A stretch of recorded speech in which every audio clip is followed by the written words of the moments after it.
RK TV's hot talk. Uttarandhra రాజకీయాల్లో పలాసగడ్డది ప్రత్యేక చరిత్ర.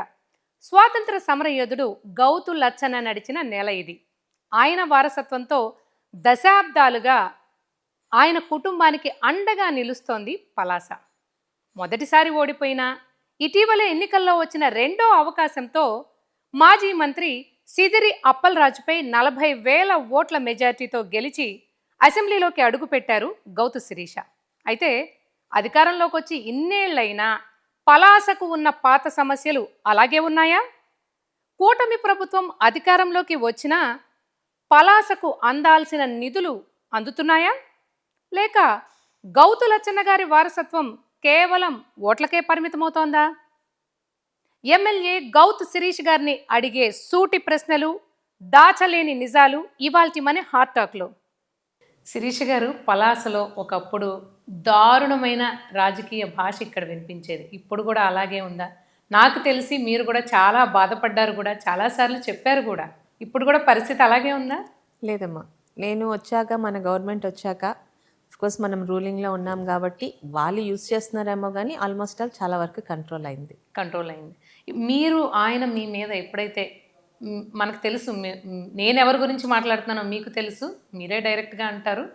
సిదిరి అప్పలరాజు గారి భాష అంటే ఆడవాళ్ళని మనము ఎంతో ప్రత్యేకంగా చూస్తుంటాము, గౌరవిస్తుంటాము. అలాంటిది మీ ఫ్యామిలీకి హిస్టరీ ఉంది. హిస్టరీ ఉన్నా లేకపోయినా పక్కన పెట్టండి, ఒక మనిషికి మనిషి సంస్కారం ఇచ్చి పుచ్చుకోవాలి. అలాంటిది మిమ్మల్ని అంత బాహాటంగా తిడుతున్నప్పుడు, నాకు ఎందుకు రాజకీయాల్లోకి వచ్చాను రా బాబు, అసలు ఎందుకు ఈయన తిడుతున్నాడు ఏంటి అని బాధ అనిపించిందా? ఖచ్చితంగా ఆ రోజు బాధపడి, ఓడిపోయిన తర్వాత దాదాపు ఆయన గెలిచాడు, ఆయన పని ఆయన చేసుకోవచ్చు, డెవలప్మెంట్. ఇన్ఫ్యాక్ట్ నేనేమనుకున్నానంటే, సరే గౌతు కుటుంబం ఎక్కువ రోజులు ఉంది, ఆయనకు ఒక ఛాన్స్ ఇచ్చారు, నిజంగా డెవలప్ చేస్తే గౌతు కుటుంబాన్ని జనాలు మర్చిపోయేవారేమో. బట్ ఆయన అది యూజ్ చేసుకోలేదు. ఎంతసేపు అగైన్ ఆయనకు ఆ భయం ఉనింది, గౌతు బ్రాండ్ అన్నది మళ్ళీ ఇట్ విల్ స్ట్రైక్ బ్యాక్ అని.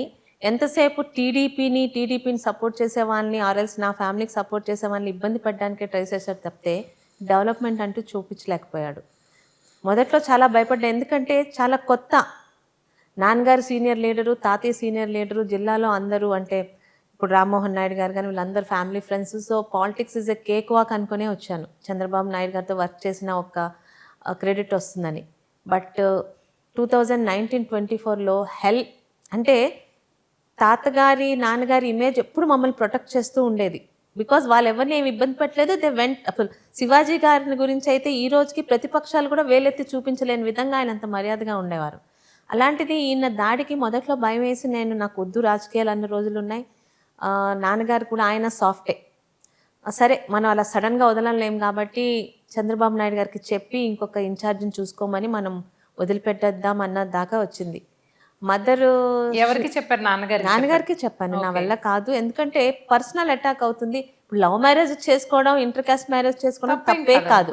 మాట్లాడితే శ్రీకాకుళం జిల్లాలో ఒక కమ్మవాడిని తీసుకొచ్చింది అంటే ఇంక ఏది పడితే అది నోట్లో మాట్లాడడం. జిల్లాలో కమ్మవాళ్ళు ఉండకూడదా అసలు? అంటే వాళ్ళ పార్టీలో అదే వాళ్ళ పార్టీలో లేరా, పోనీ ఆ వైసీపీ పార్టీలో లేరా అంటే నోటికి ఏదొస్తే అది మాట్లాడించడం, కింద అలాంటి బుద్ధి లేని వాళ్ళతో మాట్లాడించడం. నాకు ఇలాంటి హెరాస్మెంట్ ఏ రోజు లేదు టిల్ మై 40 years. సో ప్రశాంతంగా వెళ్ళిన లైఫ్కి, అంటే ముఖ్యంగా ఇమేజ్కి భయపడి నేను వద్దన్న రోజులు ఉన్నాయి. అయితే యాజ్ యూజువల్ మా అమ్మగారు కడప జిల్లా నుంచి వచ్చిన ఆడపడుచామ.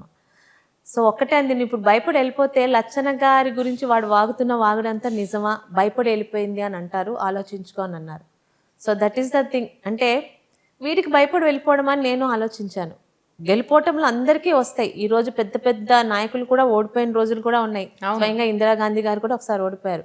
కానీ అంటే పరస్పరం ఆ రెస్పెక్ట్ అనేది మెయింటైన్ చేశారు.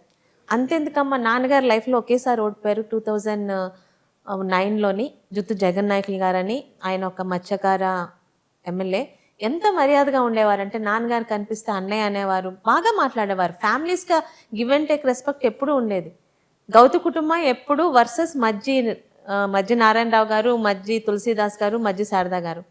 వాళ్ళు కనిపిస్తే నాన్నని అన్నయ్యనే పిలుస్తారు. అలాంటి రాజకీయాలు చూసి వచ్చి నాకు, ఆయన డాక్టర్ అని నాకు ఆపోజిట్గా ఉన్నారని కానీ ఒక రెస్పెక్టబుల్, ఒక హుందా ఆయన రాజకీయాలు నడుస్తాయి అనుకున్నా. కానీ ఒక వారం 10 రోజుల్లోనే అండర్స్టూడ్ ఆయన అవసరానికి ఎంత నీచానికన్నా దిగజారుతాడు అని. అండ్ టు బి ఫ్రాంక్ అమ్మ, నన్ను పలాస వైసీపీ సోషల్ మీడియా తప్పితే ఈరోజు నేను చెప్తాను, నన్ను state social media YCP social media నన్ను ఎప్పుడూ టార్గెట్ చేయలేదు. ఓకే, అంటే ఉన్నది ఆయన ఉన్నట్టే direction లోనే మాట్లాడుకోవాలి. target ఏ రోజు స్టేట్ సోషల్ మీడియా కానీ స్టేట్ నాయకులు కానీ గౌతు కుటుంబం జోలికి నా జోలికి రాలేదు. ఈ లోకల్గా ఉన్న అప్పలరాజు అనే ఒక చదువుకున్న సంస్కారం లేని వ్యక్తి ఒక 40-50 అకౌంట్లు పెట్టించి నా కులం గురించి, నా ఇంటి పేరు, నేను గౌతు శిరీష, ఈరోజు మా చెల్లి కూడా గౌతు అనురాధగానే ముందుకెళ్తుంది, ఎందుకంటే మా నాన్నగారికి 2 అమ్మాయిలం కాబట్టి.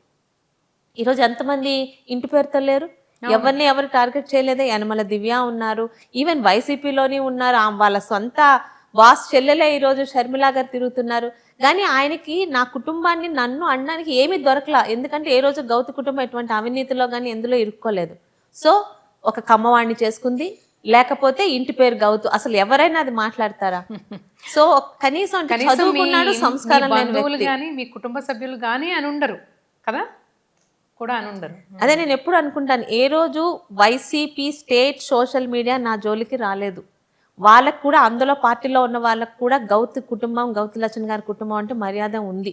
ఎటొచ్చి ఇక్కడ పలాసాలోని కనీసం ఏ మాత్రం ఎథిక్స్ లేకుండా, మారల్స్ లేకుండా ఏదో గాలివాటంగా వచ్చి మంత్రి పదవి వచ్చేసిందని కళ్ళు నెత్తి మీదకి ఎక్కిన అప్పలరాజు గారే 40-50 అకౌంట్లు పెట్టి ఆశ్చర్యం అనిపించేది, 24 గంటలు ఆయన సోషల్ మీడియాలోని టార్గెట్ చేసేవాడు. అవును, ఇదంతా ఒక ఎత్తు అయితే మీరే కాదు, చంద్రబాబు గారి గురించి కూడా అసెంబ్లీలో ఆయన శారీరక సమస్య గురించి ఆయన ఇష్టం వచ్చినట్టు బహీనంగా మాట్లాడిన మాటలు ఇప్పటికీ సోషల్ మీడియాలో ట్రోల్ అవుతూనే ఉన్నాయి, ఎవరు మర్చిపోలేము కూడా. అయితే ఆయన ఒక డాక్టర్ అయి ఉండి ఇంత హీనంగా ఇంకింతకంటే మాట్లాడలేడు ఒక డాక్టర్ అన్న అంత ఇదిగా మాట్లాడేశాడు ఆయన. మరి మీరేమో రెడ్ బుక్ రాజ్యాంగం అన్నారు, అధికారంలోకి వచ్చి కూటమి ప్రభుత్వం 2 ఏళ్ళు అయిపోతుంది, మంచి ప్రభుత్వం అని కూడా చెప్పాం కదా. మరి అయితే మరి రెడ్ బుక్లో ఆయన పేజీ ఎప్పుడు వస్తుంది?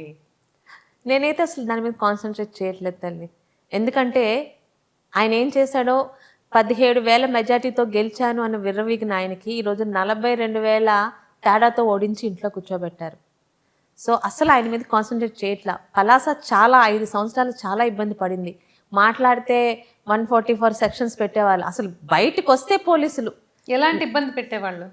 ఇప్పుడు పార్టీ ఏదైనా ప్రోగ్రామ్స్ ఇచ్చేవి, ఆ ప్రోగ్రామ్స్ చేయడానికి ముందు రోజు రాత్రే ఇక్కడున్న ఆఖరికి ఒక మండల స్థాయి, గ్రామ స్థాయి నాయకుల ఇళ్ళ ముందు కూడా పోలీసులు పెట్టేవారు బయటకు రానికుండా. అలాగే ఇంకా అంటే లచ్చన్న గారి విగ్రహాన్ని గురించి ఆయన ఏదో వాగాడని నేను ఆయన విగ్రహం దగ్గరికి నేను మా నాయకులతో వెళ్ళి ఒక పాలాభిషేకం చేసేదో చేద్దాం అనుకున్న రోజు మొత్తం పలాసలో అంతా నాకాబంది.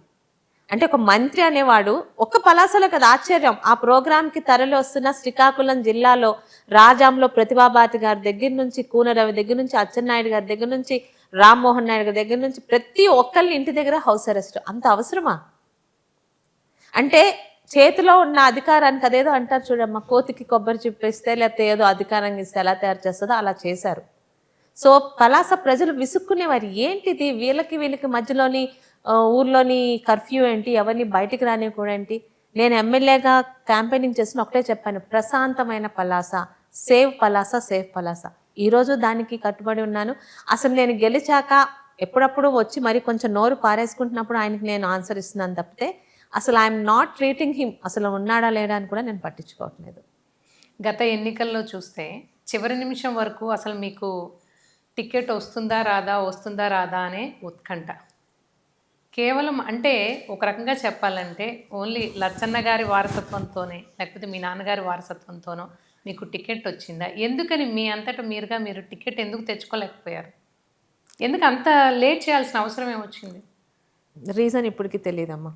అయితే రాజకీయాల్లో వచ్చిన కొత్తలో ఏదన్నా పార్టీ కానివ్వండి, ఒకటి అర్థమైంది, అంటే మీరు ఫేర్ అండ్ ఫ్రాంక్గానే క్వశ్చన్స్ అడుగుతానన్నారు కాబట్టి ఇందుకు తప్పులేదు కాబట్టి, all parties are going on caste and cash. Yes it is. ఇప్పుడు ఇవ్వకూడదు అనుకున్నప్పుడు, పలానా కాన్స్టిట్యున్సీలో పలానా క్యాస్ట్కే ఇవ్వాలనుకున్నప్పుడు ముందు నుంచి దాని మీద ప్రాంప్ట్గా ఉండాలి. శ్రీకాకుళం జిల్లాలో నిజంగా ఈరోజు గొప్పగా చెప్తాను, నా గొప్పతనం కాదు, పలాస నియోజకవర్గ పాత సోంపేట ప్రస్తుతం పలాస నియోజకవర్గ జనాలకి పాదాభివందనం చేయాలి. శ్రీకాకుళం జిల్లాలో పాత శ్రీకాకుళం జిల్లాలో 10 నియోజకవర్గాలు ఉంటే 2 నియోజకవర్గాలు కాలింగులకి ఇస్తారు, ఇచ్చాపురం, ఆమ్దాల వలస. ఎవరన్నా కానీ కాలింగులు వస్తారు అక్కడ. 3 నియోజకవర్గాలు టెక్కలి, నరసన్నపేట, శ్రీకాకుళం, ఎవరైనా క్యాండిడేట్ కానివ్వండి, ఏ పార్టీ కానివ్వండి, వాళ్ళు వెలమలకి ఇస్తారు. ఒక ఎస్టీ, ఒక ఎస్సీ, ఐదర్ పాలకొండ వాళ్ళు రాజాం విల్పి వయసు వస్తా.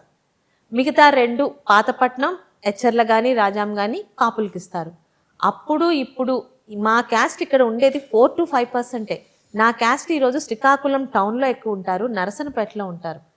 అలాంటిది అప్పటికి తాతగారి దగ్గర నుంచి నా వరకు క్యాస్ట్ చూడకుండా ఒక కుటుంబం ఎలాంటి ఇక్కడ డెవలప్మెంట్ చూపించింది, అంత నీతిగా వెళ్ళింది అన్న ఒకే ఒక కాన్సెప్ట్తో Gouthu family is the only one family, caste సంబంధం లేకుండా ఇక్కడ చేస్తున్నారు. గొప్పతనం ఇచ్చిన పార్టీలతో పాటు మాకు ఓటేస్తున్న ప్రజలది. అవును, ఆ రోజు లచ్చన గారిని కానివ్వండి, శివాజీ గారికి కానివ్వండి, 2019లో వేవ్ వచ్చి ఓడిపోయారు. ఒక శిరీషానే ఓడిపోలేదు పలాసలో. అవును, రాష్ట్రం మొత్తం ఓడిపోయింది, ఆ వేవ్లో ఓడిపోయింది తప్పితే లేకపోతే ఓటమి అనేది లేదు. ఏ రోజుకి పలాస నియోజకవర్గంలో ప్రజలకి అప్పటికి ఇప్పటికి గౌతు కుటుంబం మీద అదే గౌరవం, అదే మర్యాద. క్యాస్ట్ చూడకుండా కుటుంబం మీద ఉన్న నమ్మకంతో, ఆ కుటుంబం చేసిన అభివృద్ధి, ఆ కుటుంబంలో అవినీతి లేకుండా ఉన్నదాన్ని చూసిన నమ్మకంతో మాకు ఓటేస్తున్నారు. Credit goes to them. మీరేమో వేవొచ్చి ఓడిపోయాను అంటున్నారు. చాలామంది ఏంటంటే మీ గురించి ఏదన్నా నెగిటివ్గా మాట్లాడాలి అనుకునే వాళ్ళందరూ మొదట తీసుకొచ్చేది మీ హస్బెండ్ పేరు. 2019లో ఓటమికి కారణం కూడా వెంకయ్య చౌదరి గారే అంటున్నారు. వెంకన్న చౌదరి, వెంకన్న చౌదరి గారు. దానికి మీరు ఒప్పుకుంటారా? 2024లో గెలుపుకు కూడా వెంకన్న చౌదరియే కదా. ఎందుకంటే ఒక కమ్మ అని తను ఇబ్బంది పెట్టినా, ఎక్కడ మీకు ఈరోజు పలాసలు ఎవరికన్నా ఈ ఇంట్లో నేను ఒక్కదానే ఉంటున్నా. నాన్నగారు అమ్మగారు సోంపేటలో ఉంటారు, నా భర్త అత్తమామ పిల్లలు వైజాగ్లో ఉంటారు. గెలవక ముందు రాలేదు, గెలిచాక నా భర్త ఇక్కడ ఉండరు. ఓన్లీ ఎలక్షన్స్కి 3 months ముందు వచ్చి, ఎలక్షన్స్లో కూడా ఎక్కడైనా తను కనిపించారా లేదా మీరు వీడియోస్ చూడొచ్చు, ఏదైనా చూడొచ్చు. ఏ రోజు నా వెనకాల లేదు, స్క్రీన్ బిహైండే ఉన్నారు. 2019లో వెంకన్న చౌదరి వల్ల శిరీష ఓడిపోయింది అనుకుంటే నాట్ ఫర్ ద వేవ్ అని, 2024లో శిరీష గెలిచింది కూడా వెంకన్న చౌదరి ప్లానింగ్ వల్లే. మహిళా కోటాలో మంత్రి పదవిని ఆశించలేదా మీరు? ఆశించలేదమ్మా.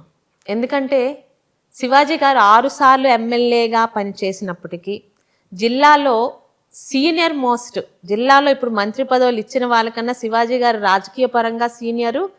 ఈవెన్ పోనీ 6వ సారి 7వ సారి పరంగా శివాజీ గారు సీనియర్ అయినప్పటికీ కూడా నాన్నగారికే ఏ రోజు మంత్రి పదవి రాలేదు. 2099లోనో 98లోనో లాస్ట్ బట్ 9 months శివాజీ గారికి టూరిస్ట్ అండ్ బీసీ వెల్ఫేర్ మంత్రిగా ఇచ్చి 9 months తర్వాత మళ్ళీ 28,000 మెజార్టీ వచ్చిన శివాజీ గారికి ఇవ్వకుండా 700 మెజార్టీ 800 మెజార్టీతో గెలిచిన తమ్మినేని సీతారాం గారికి మంత్రి పదవి ఇచ్చినప్పుడు అర్థమైంది ఏంటంటే, ఆ రోజు చెప్పింది కూడా మా తాతగారే.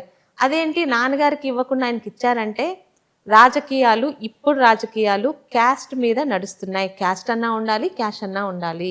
శ్రీకాకుళం జిల్లాలో కాలింగులు, వెలమలు, కాపులు దాటి 4వ పదవి ఎవరికి ఇవ్వరు. సో నాన్నగారికి 6 సార్లు ఎమ్మెల్యేగా ఉన్నప్పుడు ఇవ్వలేని మంత్రి పదవి నాకు మొదటిసారి వస్తుందని ఎలా ఊహిస్తాను? సో మీరు కన్విన్స్ అయినట్టే అయితే. ఎందుకంటే గౌతు కుటుంబానికి ఎప్పుడూ అది దూరంగానే ఉంటుంది. మీరు అన్నారు ఇప్పుడు లేడీస్ కోట, విమెన్ కోట, అది ఎప్పుడు ఆలోచించలే. I'm from Gouthu. శివాజీ గారికి ఎప్పుడూ రానివ్వలేదు కాబట్టి ఈసారి కూడా ఈ 3 క్యాస్ట్లలోనే శ్రీకాకుళం నుంచి తీసుకుంటారన్నది అర్థమైపోయింది. ఇటీవల లోకేష్ గారు మీ నాన్నగారిని పిలిపించి ప్రత్యేకంగా గౌరవించారు. ఆ వీడియో సోషల్ మీడియాలో కూడా బాగా వైరల్ అయింది.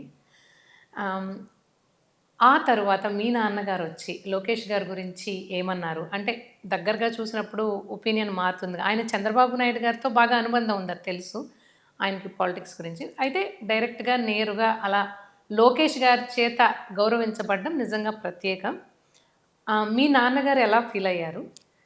అలాగే వచ్చే 2-3 దశాబ్దాల పాటు లోకేష్ గారు ఎలా పరిపాలిస్తారని మీరు అనుకుంటున్నారు? ఒపీనియన్ ఏంటి? మీ ఒపీనియన్, మీ నాన్నగారు ఒపీనియన్. ఫాదర్ చాలా స్ట్రైట్ ఫార్వర్డ్, చాలా చాలా చాలా హ్యాపీ ఫీల్ అయ్యారు. ఎందుకంటే మీరు అన్నట్టు శివాజీ గారిని పిలవడం, ప్రత్యేకంగా లంచ్కి రమ్మడం, నాకు కూడా లోకేష్ గారి పిఏ దగ్గర నుంచి ఫోన్ వచ్చి నాన్నగారు ఏం తింటారు ఇష్టంగా, అంటే పర్సనల్గా ఏ ఫుడ్, ఆయన వెజిటేరియన్ అంటే వెజిటేరియన్, ఇన్ని డీటెయిల్స్ అడిగారు. ఆయన వెజిటేరియనే తింటారండి అని అంటే, వెజిటేరియన్లోని ఏంటి ఇష్టంగా తింటారు, లేకపోతే అంటే ఆంధ్ర ఫుడ్డా, చైనీస్ ఫుడ్డా అట్లా అని అడిగి వెళ్ళే ముందే నాన్నగారికి చెప్పాం. నన్ను రమ్మని అడిగాను. ఆయన పిలిచింది మిమ్మల్ని అంటే నాన్న అబోవ్ 75 కాబట్టి హీ నీడ్స్ ఏ అసిస్టెంట్ కాబట్టి మా అబ్బాయి వెళ్ళారు. లోకేష్ గారిని కూడా నేను ఎప్పుడు చూడలేదని. సో చాలా హ్యాపీ ఫీల్ అయ్యారు. వెళ్ళొచ్చాక దానికి 10 టైమ్స్ హ్యాపీ ఫీల్ అయ్యారు. ఎందుకంటే నైస్.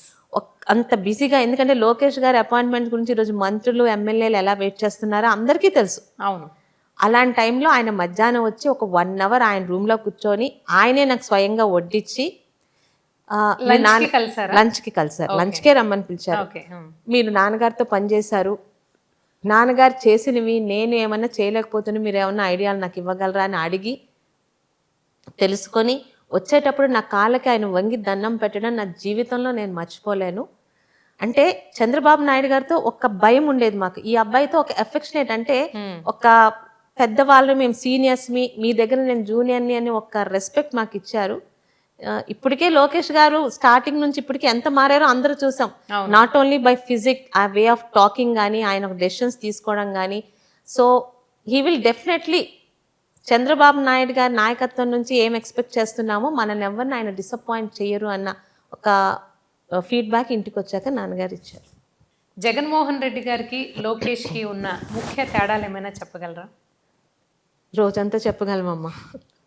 ఎలాంటి తేడా చూస్తారు మీరు? ఫస్ట్ ఆఫ్ ఆల్, ఫ్యామిలీకి రెస్పెక్ట్ ఇవ్వని వాళ్ళు ఎవ్వరు ఏ ఫీల్డ్లో కూడా, ఫ్యామిలీ లేని వాళ్ళు వేరు, అన్నాదలుగా వచ్చి ఫ్యామిలీ లేకుండా చాలా హై లెవెల్ సాధించిన వాళ్ళు ఉంటారు.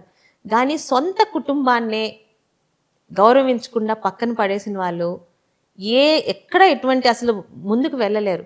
లోకేష్ గారిలో ముఖ్యంగా చంద్రబాబు నాయుడు గారిని అరెస్ట్ చేసినప్పుడు లోకేష్ గారు పడిన తపన బాధ, రాజశేఖర్ రెడ్డి గారు చనిపోయినప్పుడు సంతకాలు పెట్టించుకున్న దగ్గర జగన్మోహన్ రెడ్డి, ఈ చిన్న ఎగ్జాంపుల్ చాలా వాళ్ళిద్దరికి ఉన్న తేడా.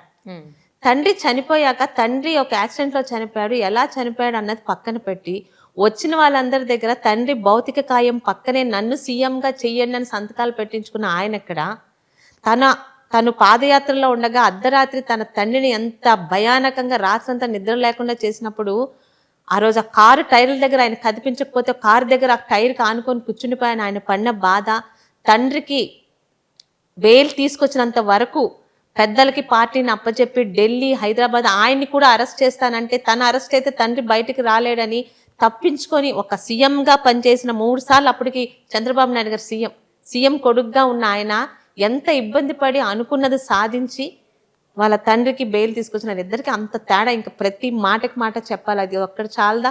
జగన్మోహన్ రెడ్డి ఫ్యామిలీకి ఇచ్చిన ఇంపార్టెంట్, లోకేష్ గారు తన ఫ్యామిలీకి ఇచ్చిన important, that it self it indicates తన ఫ్యామిలీనే అంత జాగ్రత్తగా చూసుకుని ఉన్న వ్యక్తి రేపు రాష్ట్రాన్ని కూడా అంతకన్నా బాగా చూసుకుంటాడు. చంద్రబాబు నాయుడు గారు అరెస్ట్ అయినప్పుడు మీరు ఇందాక చెప్తున్నట్టు నిజంగా చెప్పాలంటే ఒక రకమైన స్తబ్దత. ఆంధ్ర రాష్ట్రం మొత్తం కూడా అసలు ఏం జరుగుతుంది, ఏంటి ఫ్యూచర్ ఏంటి అర్థం కాని పరిస్థితి. బయటకు వస్తే ఒకవైపు నుంచి కేసులు, టీడీపీ నాయకులు బయటకు వచ్చే పరిస్థితి లేదు ఆ టైంలో మాట్లాడడానికి. అప్పుడప్పుడే కొంచెం వచ్చి మాట్లాడుతున్న టైంలో మళ్ళీ బాబు గారి అరెస్టు. అసలు ఆ టైంలో మీరేమనుకున్నారు?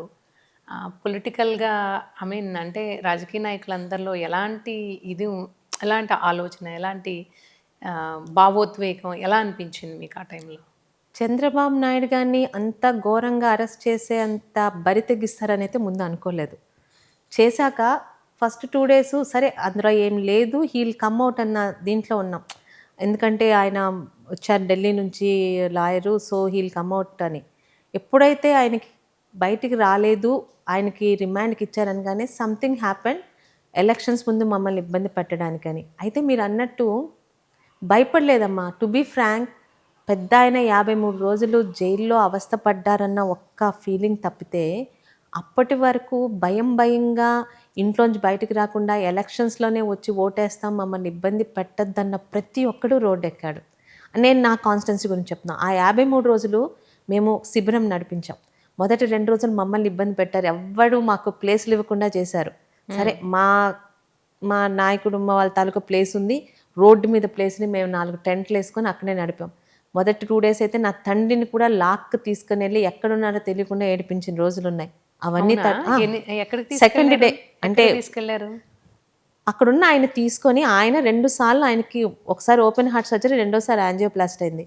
రెండో రోజు రోజుకొక బ్యాచ్ వచ్చి కూర్చునేవాళ్ళం. మేము నాయకులు ఉండేవాళ్ళం. ఒకరోజు బ్రాహ్మణులు, అలాగా మత్స్యకారులు, ఒకరోజు అలాగా అన్నీ చక్కగా ప్లాన్ చేసి మార్నింగ్ 10 to ఈవినింగ్ 5 నిరసన కూర్చొని అక్కడ కామ్గా కూర్చునే వాళ్ళం. చంద్రబాబు నాయుడు గారిని అన్యాయంగా అరెస్ట్ చేశారని. కానీ అది కూడా జరగనీయకుండా చేద్దామని మాకు అక్కడ ఎవ్వరూ సైట్ ఇవ్వనీయకుండా చేశాడు. మా నాయకులదే ఒక గోడౌన్ స్టార్టింగ్ ఉంటే అక్కడ 4 రేకులు వేసుకొని అక్కడ కూర్చున్నాం.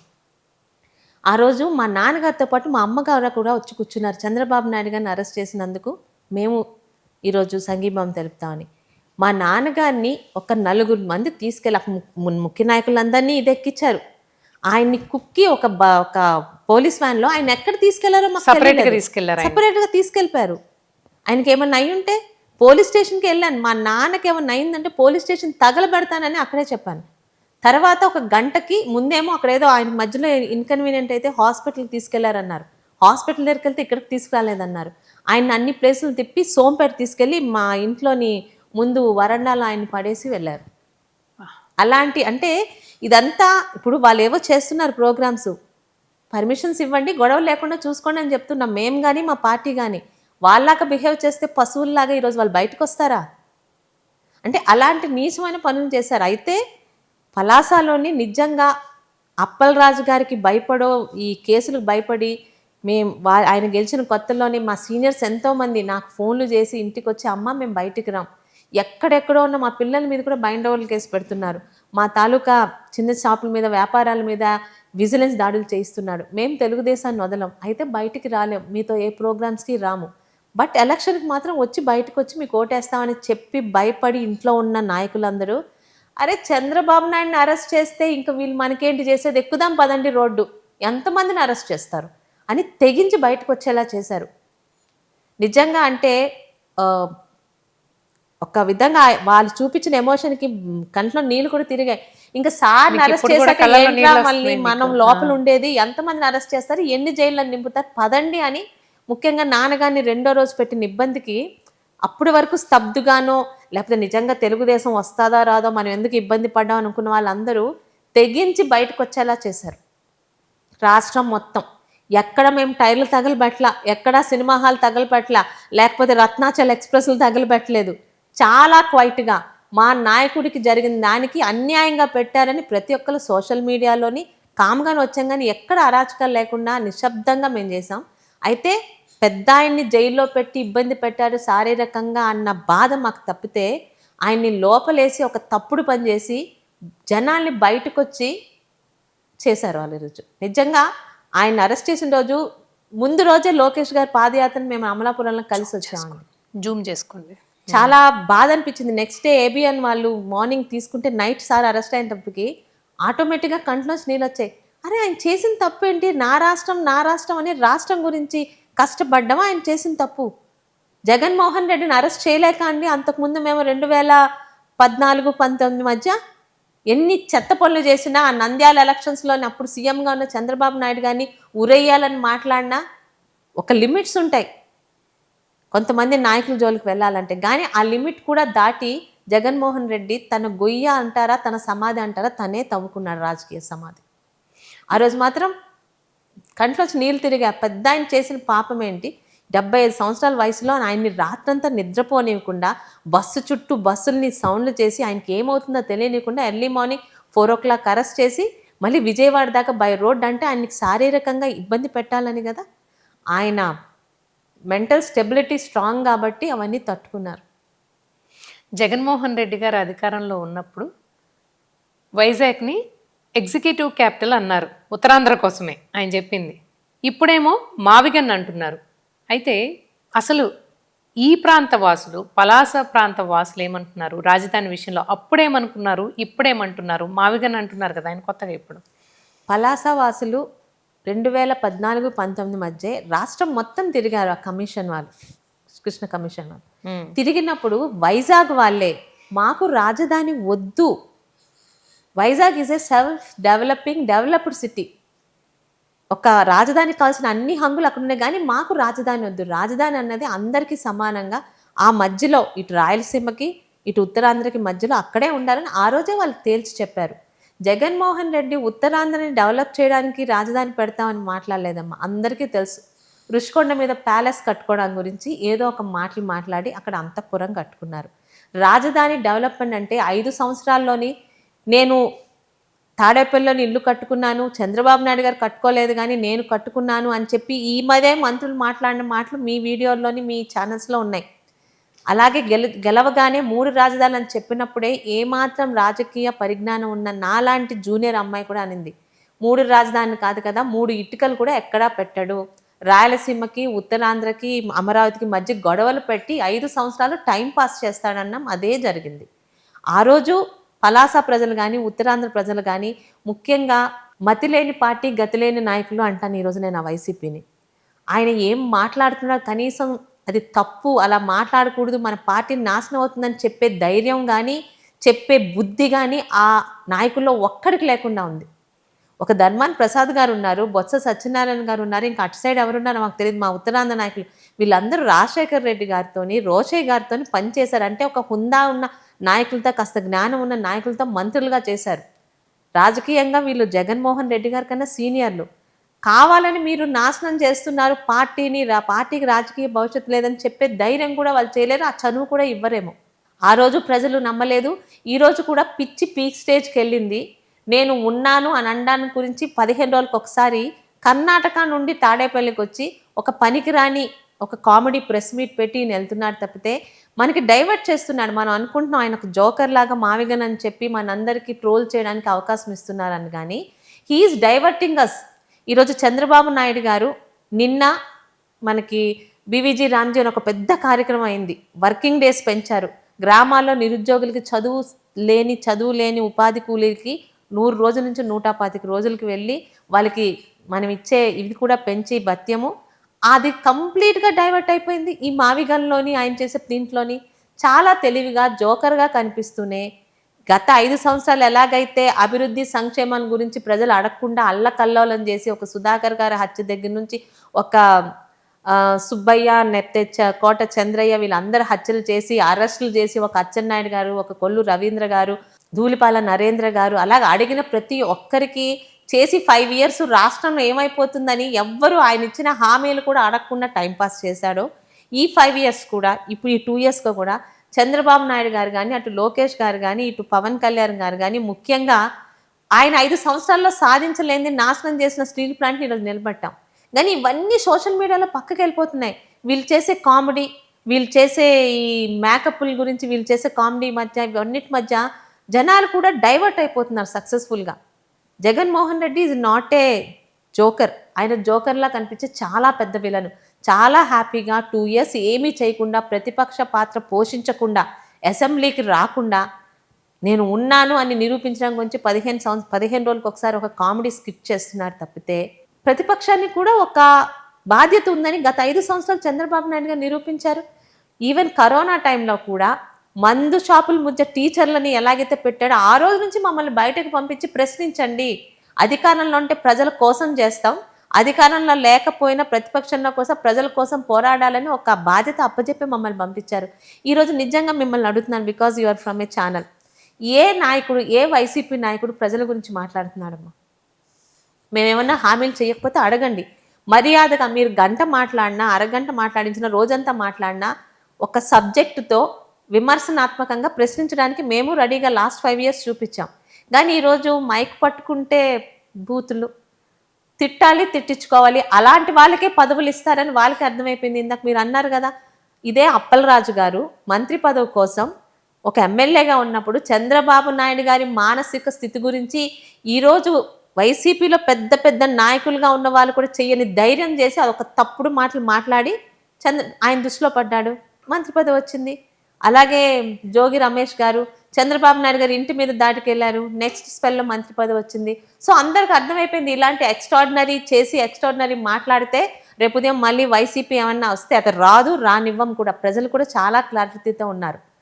ఈరోజు వైసీపీ జగన్మోహన్ రెడ్డి ఏం మాట్లాడుతున్నాడు, నేను అది చేస్తాను, ఇది చేస్తాను, మంచి చేస్తానని మాట్లాడట్లా. ఇంకో 3 సంవత్సరాలు రప్ప నరుకుతాం. ఈరోజు చంద్రబాబు నాయుడు గారు తీసుకొచ్చిన కంపెనీల్ని వెనక్కి తరిమి కొడతాం. రాజధాని రైతులకు అండగా నిలుస్తానంటున్నారు. మావిగన్ డెవలప్ చేస్తానంటున్నారు. నిన్న కాక మొన్న పెట్టిన ప్రెస్ మీట్లోనేమో ఆంధ్ర వర్సెస్ మావిగన్ అంటున్నారు ఆయన నెక్స్ట్ ఎలక్షన్. అమరావతి వర్సెస్ మావిగన్ అంటున్నారు ఆయన నెక్స్ట్ ఎలక్షన్.